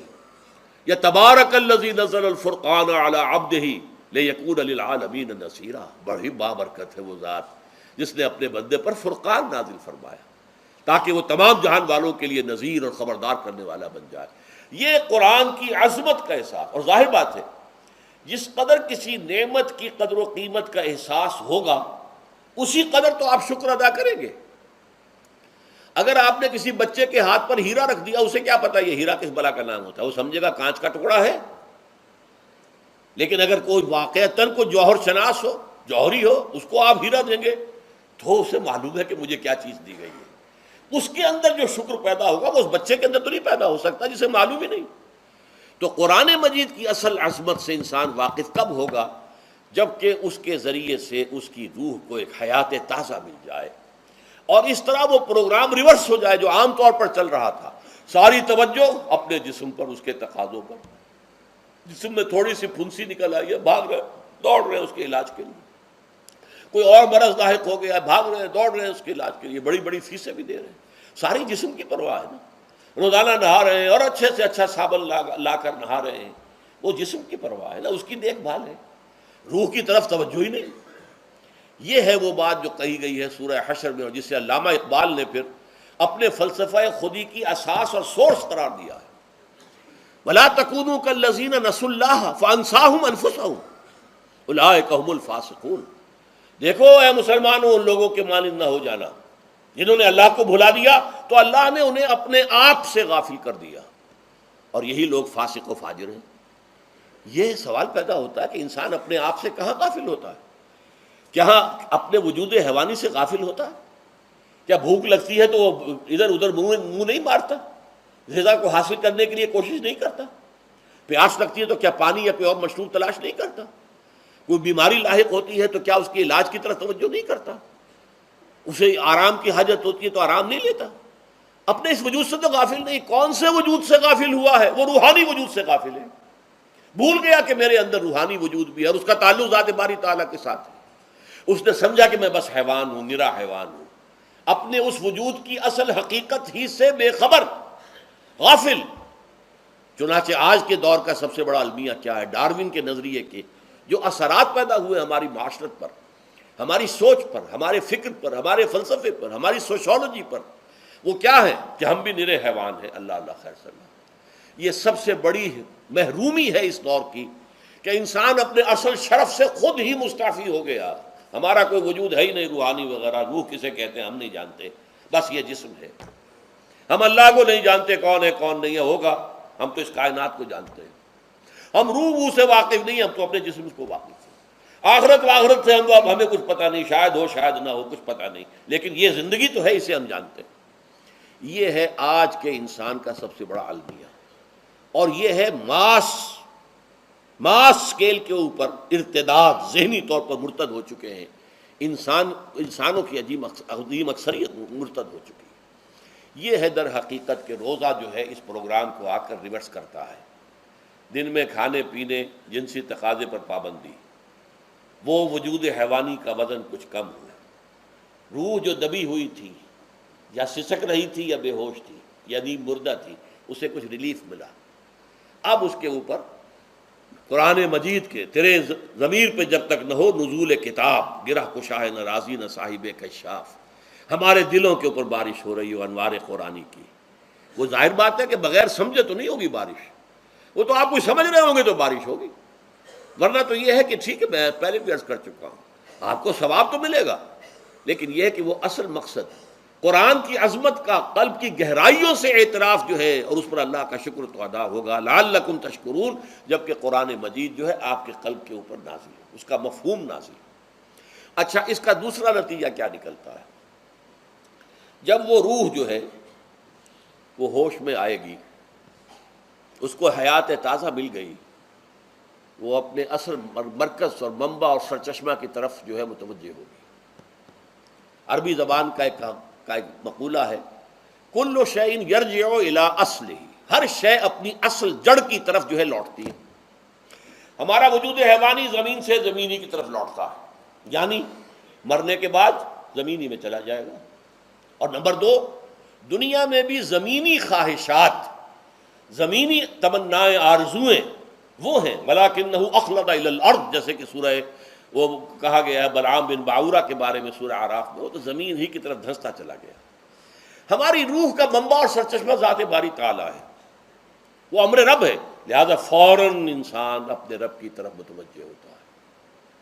یہ اللہ کی طرف متوجہ ہو جانا اور پھر اس سے ہم کلام ہونا اور اس سے دعا کرنا، یہ ہے روزے کا اصل مقصد۔ جب سیام اور قیام رمضان مبارک کا دوہرا پروگرام ہوگا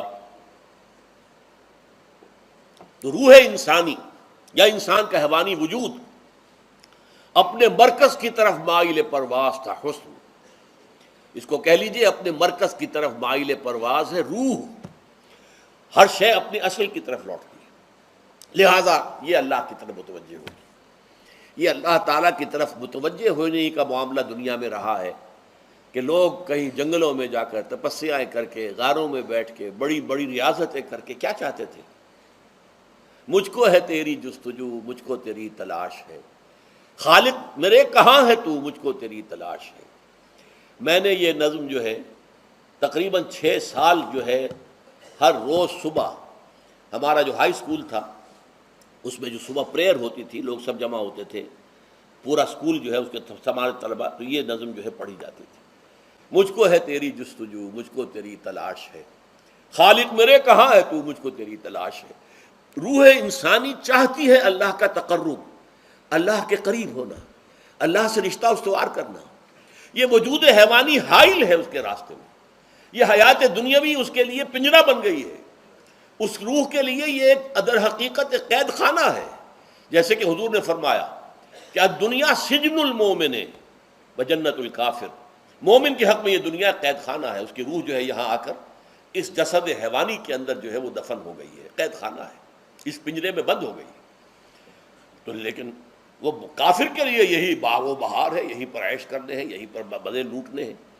تو اس سے در حقیقت ریلیف ملتا ہے، تو انسان متوجہ ہوتا ہے اللہ کی طرف اور دعا کرتا ہے، اللہ سے ہم کلام ہوتا ہے۔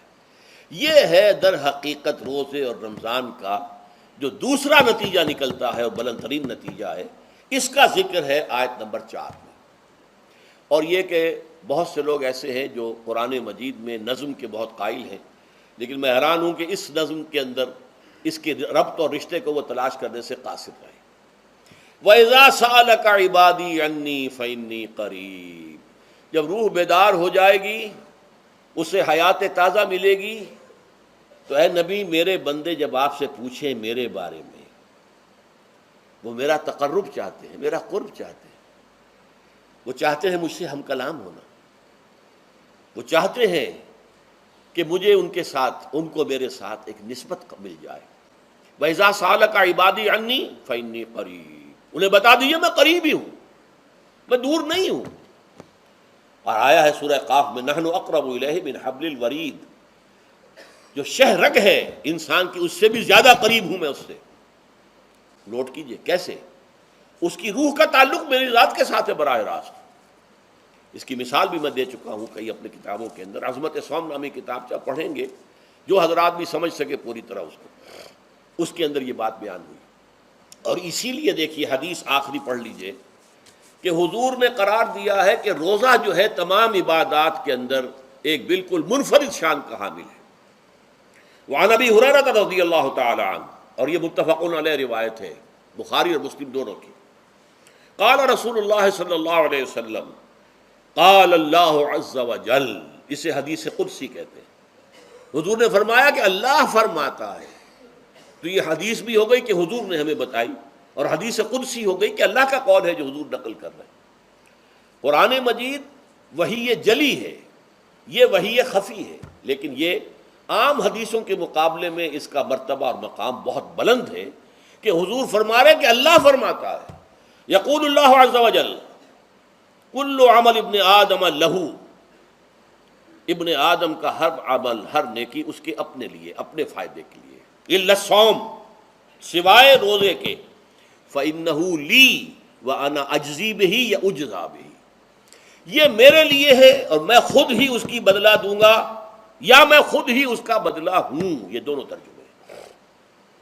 عظمت صوم میں میں نے تفصیل سے بحث کی ہے کہ ویسے تو نماز بھی اللہ کے لیے، اقم الصلاۃ لذکری. حج کس لیے ہے؟ للہ علی الناس حج البیت من استطاع الیہ سبیلا، اللہ کے لیے. زکوٰۃ کس کے لیے؟ اللہ کے نام پر دی جا رہی ہے، اللہ کے لیے دی جا رہی ہے. صوم میں بات کیا ہے؟ صوم میں اصل چیز ملحوظ کیا ہے؟ روح انسانی کو تازہ کرنا، زندہ کرنا، اس کی حیات تازہ کا بندوبست کرنا، اور روح کا تعلق ذات باری تعالیٰ کے ساتھ ہے. اس تعلق کی مثال یوں سمجھیے جیسے ہمیں معلوم ہے سورج کا فاصلہ ہم سے کتنا ہے، کروڑ میل. لیکن سورج کی کرن جو وہاں سے چل کر یہاں تک پہنچی ہے، کیا اس کا تعلق سورج سے منقطع ہے؟ سورج کے ساتھ تو تعلق قائم ہے. اسی طرح روح انسانی ذات باری تعالیٰ سے بہت دور آ کر کہہ لیجئے ہمارے وجود کے اندر آ گئی، ہمارے قلب کے اندر متمکن ہو گئی. لیکن کیا اس کا تعلق اللہ کی ذات سے منقطع ہے؟ نہیں. لیکن یہ روح ہی اگر مزمحل ہو گئی تو تعلق منقطع ہو جائے گا، اس لیے کہ اس روح کے اندر ہی جان نہیں رہی. یہ روح تازہ ہوگی تو اس کا تعلق اللہ کی ذات کے ساتھ اثر نو استوار ہو جائے گا. اس لیے یہ کہا یہ میرے لیے، الا الصوم فإنہ لی، یہ میرے لیے. وأنا اجزی بہ یا اجزا بہ، میں خود ہی اس کا بدلہ دوں گا یا خود ہی اس کی جزا ہوں. خود ہی اس کی جزا ہوں. اللہ کے اس بندے کا تعلق میرے ساتھ ایسا قائم ہو جائے گا کہ گویا کہ اسے میں مل گیا. اور میرا یہ مل جانا ہی در حقیقت انسانیت کی معراج ہے.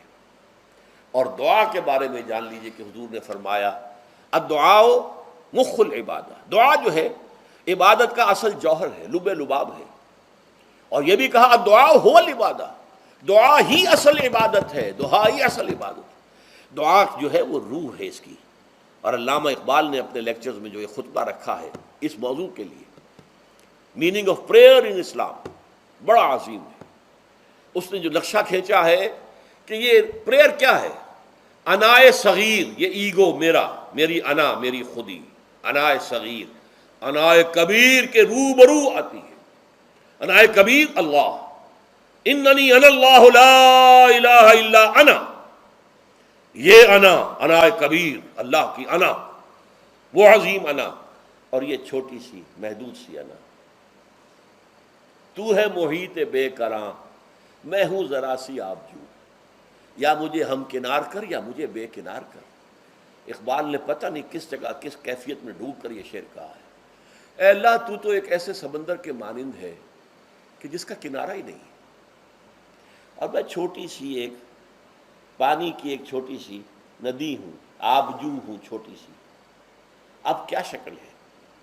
یا تو مجھے اپنے آپ میں ملا لے تاکہ میں بھی ناپیدا کنار ہو جاؤں. دریائے سندھ کا پانی جب سمندر میں گر جاتا تو سمندر ہی بن جاتا، اور یا پھر مجھے بھی بے کنار کر دے، میری وجود کو بھی اتنی وسعت دے دے کہ کوئی کنارہ نہ رہے. اب یہ کیا اس نے سمجھا، کیا کہا؟ لیکن میں نے وہی انائے کبیر انائے صغیر. ایک ہے نماز ہم پڑھ لیتے ہیں، آپ نے سارا پڑھ لیا، سارا تعدیل ارکان بھی کر لی، لیکن اگر آپ کا اللہ کے ساتھ ڈائریکٹ کمیونین اور ڈائریکٹ کمیونیکیشن قائم نہیں ہوا تو نماز، جس کو کہ کہا گیا کہ الصلاۃ معراج المومنین، جو قرب حضور کو حاصل ہوا معراج میں، وہ ایک بندہ مومن دنیا میں رہتے ہوئے حاصل کر سکتا ہے نماز میں. اگر اس کی روح جو ہے واقعتاً ہم کا نام ہو رہی ہو، الحمدللہ رب العالمین الرحمن الرحیم مالک یوم الدین اہدنا الصراط المستقیم ایاک نعبد و اگر ہم واقعتاً ایسے کہہ رہے ہوں کہ ہمیں احساس ہو کہ ہم اللہ کے حضور میں حاضر ہیں اور عرض کر رہے ہیں، سجدہ کریں تو حدیث میں آتا ہے کہ ایسے محسوس ہو کہ گویا کہ میں نے اپنا سر اللہ کے قدموں میں رکھ دیا ہے. یہ ہے نماز. اب جو گفتگو ہو رہی ہے یہ ہم کلامی ہے. الصلاۃ معراج المومنین، اہل ایمان کے حق میں یہ نماز جو ہے یہ معراج کے درجے میں. لیکن یہ نماز کیسے نصیب ہوگی اگر روح سوئی ہوئی ہے، دبی ہوئی ہے، پسی ہوئی ہے، مزمحل ہے یا مردہ ہے؟ یہ نماز کیسے حاصل ہوگی؟ چاہے آپ 5 وقت کی نماز پڑھ رہے ہو، چاہے آپ نے ہیبٹ بنا لیا ہو نماز کو، چاہے خوش بھی ہو گیا ہو، لیکن یہ کہ جب تک وہ روح بیدار نہ ہو، جب تک ہم کلامی نہ ہو. افلاق سے آتا ہے نالوں کا جواب آخر، اٹھتے ہیں حجاب آخر، کرتے ہیں خطاب آخر. جب تک یہ نہ ہو، جیسے کہ میں ایک حدیث قدسی انشاءاللہ آج سناؤں گا سورہ فاتحہ کے ضمن میں، کہ اللہ تعالیٰ کے سامنے جب کھڑا ہو کر انسان جب کہتا انی وجہت وجہی للذی فطر السماوات والارض حنیفا، دائیں بائیں سے بالکل اپنا تعلق کاٹ کر میں نے اپنا رخ کر لیا ہے اس اللہ کی طرف جس نے آسمانوں اور زمین کو پیدا کیا. اب یہ توجہ وجہت، اگر یہ تو ہے چہرہ تو ہم نے کر دیا خانہ کعبہ کی طرف، اندر سے ہماری روح متوجہ نہیں ہوئی، وہ سوئی پڑی ہوئی، اسے پتہ ہی کچھ نہیں کہ کیا ہو رہا ہے. تو اس صورت میں وہ کیا ہے؟ ظاہری بات تو پوری ہو گئی، نماز کا ثواب ہو جائے گا، فرض کی ادائیگی کا ثواب مل جائے گا، لیکن وہ اصل نماز تو حاصل نہیں ہوتی. یہ ہے وہ بات کہ وَإِذَا سَأَلَكَ عِبَادِي عَنِّي فَإِنِّي قَرِيبٌ. اے نبی، جب میرے بندوں کی روحیں بیدار ہو جائیں، توانا ہو جائیں، حیات تازہ سے وہ ہم کنار ہو جائیں، اور پھر وہ میرے بارے میں پوچھیں، وہ میرا تقرب حاصل کرنا چاہتے ہیں، تو آپ سے پوچھیں تو کہیے میں قریب ہی ہوں. اجیب دعوت الداع اذا دعان، یہ ہے وہ دعا، میں ہر پکارنے والے کی پکار، ہر دعا کرنے والے کی دعا کو سنتا ہوں، قبول کرتا ہوں، جواب دیتا ہوں جہاں کہیں بھی مجھے پکارے. اذا دعان، اس میں در حقیقت وہ مفہوم آ گیا ہے there and then wherever. آپ اپنے گھر میں ہو کر پکاریں اللہ کو، آپ بستر پر لیٹے ہوئے پکاریں اللہ کو. الذین یذکرون اللہ قیاما وقعودا وعلی جنوبہم. ہاں ٹھیک ہے، بعض مقامات بعض اوقات قبول دعا کے لیے زیادہ سازگار ہیں، حرم میں جا کر دعا مانگی جائے، اور منا میں، عرفات میں خاص طور پر، جبل رحمت پر خاص طور پر، ملتزم جو ہے کعبے کا اس پر خاص طور پر، وہ ایام بھی ہے خاص. لیکن یہ نہیں ہے کہ بقیہ دنوں میں آپ کے اور اللہ کے درمیان کو بڑا فاصلہ ہے.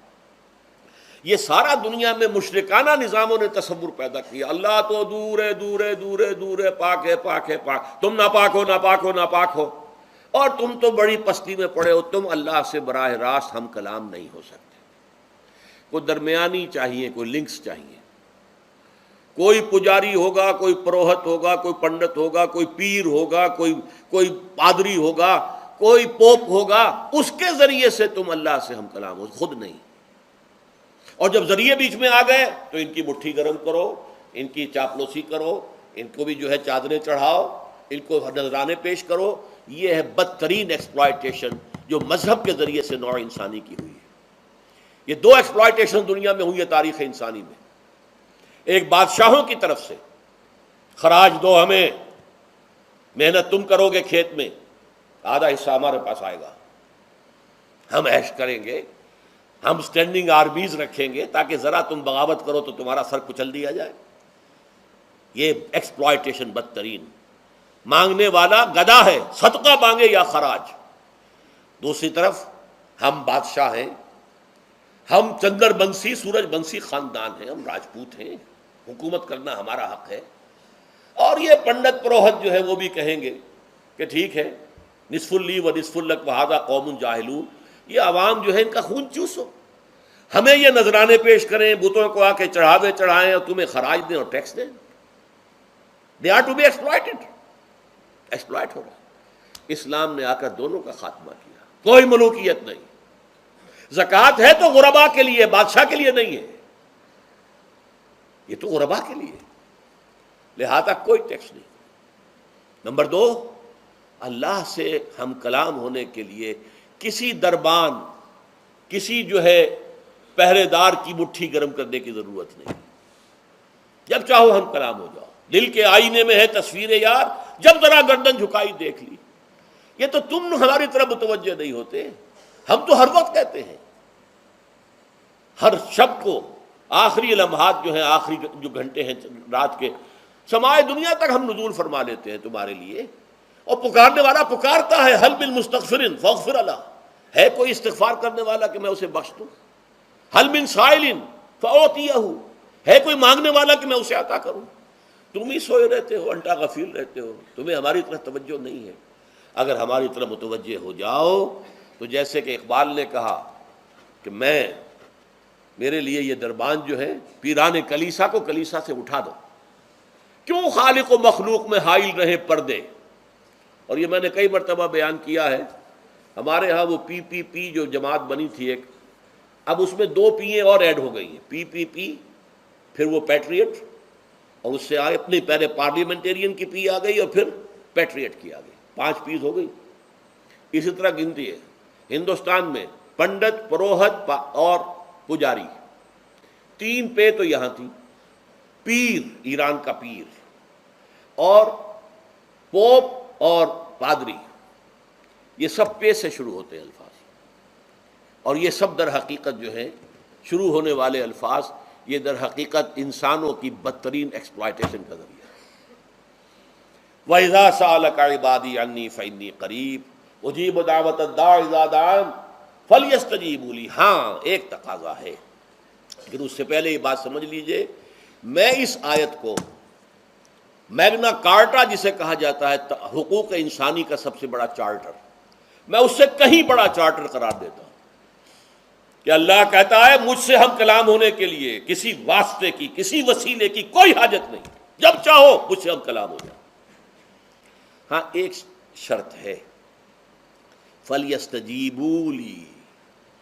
چاہیے کہ وہ میری بات بھی قبول کریں، میرے احکام کو تسلیم کریں، میرے فرامین کان سے کھول کر سنیں، ان پر دل سے عمل کریں. فَلْيَسْتَجِيبُوا لِي. یہ ون وے ٹریفک نہیں ہوگا کہ ہم تمہاری دعائیں قبول کریں اور تم ہماری باتوں سے پہلو تو ہی کرو، سنی انسنی کر دو.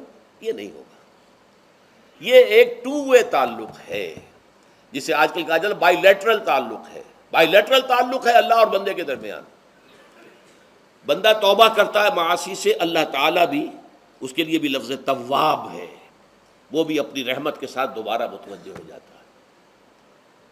تم اللہ کو یاد کرو، فاذکرونی اذکرکم، مجھے یاد رکھو میں تمہیں یاد رکھوں گا. ان تنصروا اللہ ینصرکم، اگر تم اللہ کی مدد کرو گے اللہ تمہاری مدد کرے گا. یہ ہے 2 طرفہ معاملہ.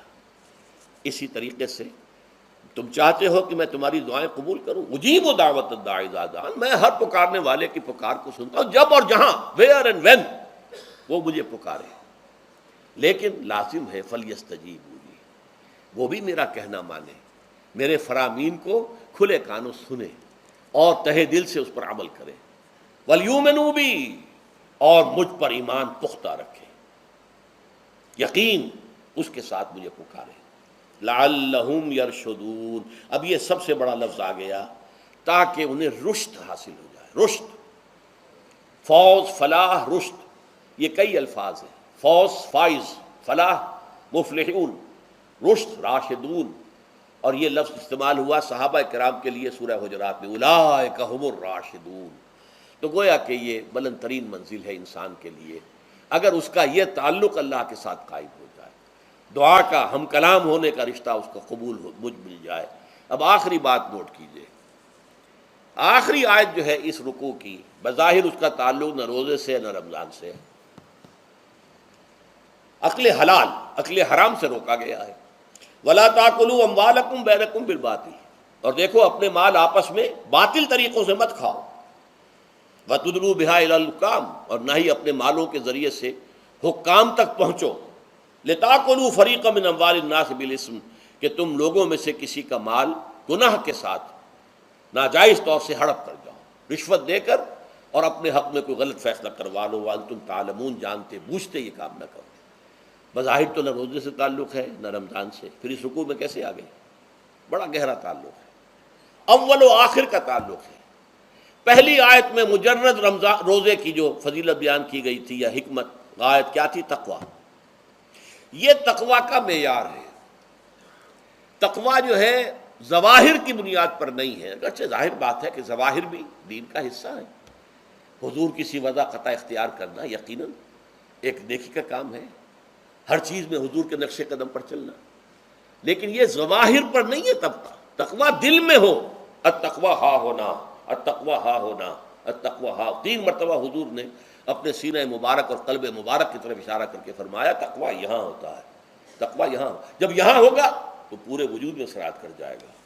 لیکن اس میں اہم ترین بات کیا ہے؟ عقل حلال، جو مشکل ترین کام ہے، حرام کا لقمہ نہ آئے، ورنہ جیسے کہ کہا گیا ہے دعا کے بہترین مقام پر پہنچ گئے ہو، حرم کعبہ کے ملتزم کے ساتھ چمٹے ہوئے ہو اور دعائیں کر رہے ہو، اب اس سے زیادہ دعا کی قبولیت کا کون سا وقت ہوگا؟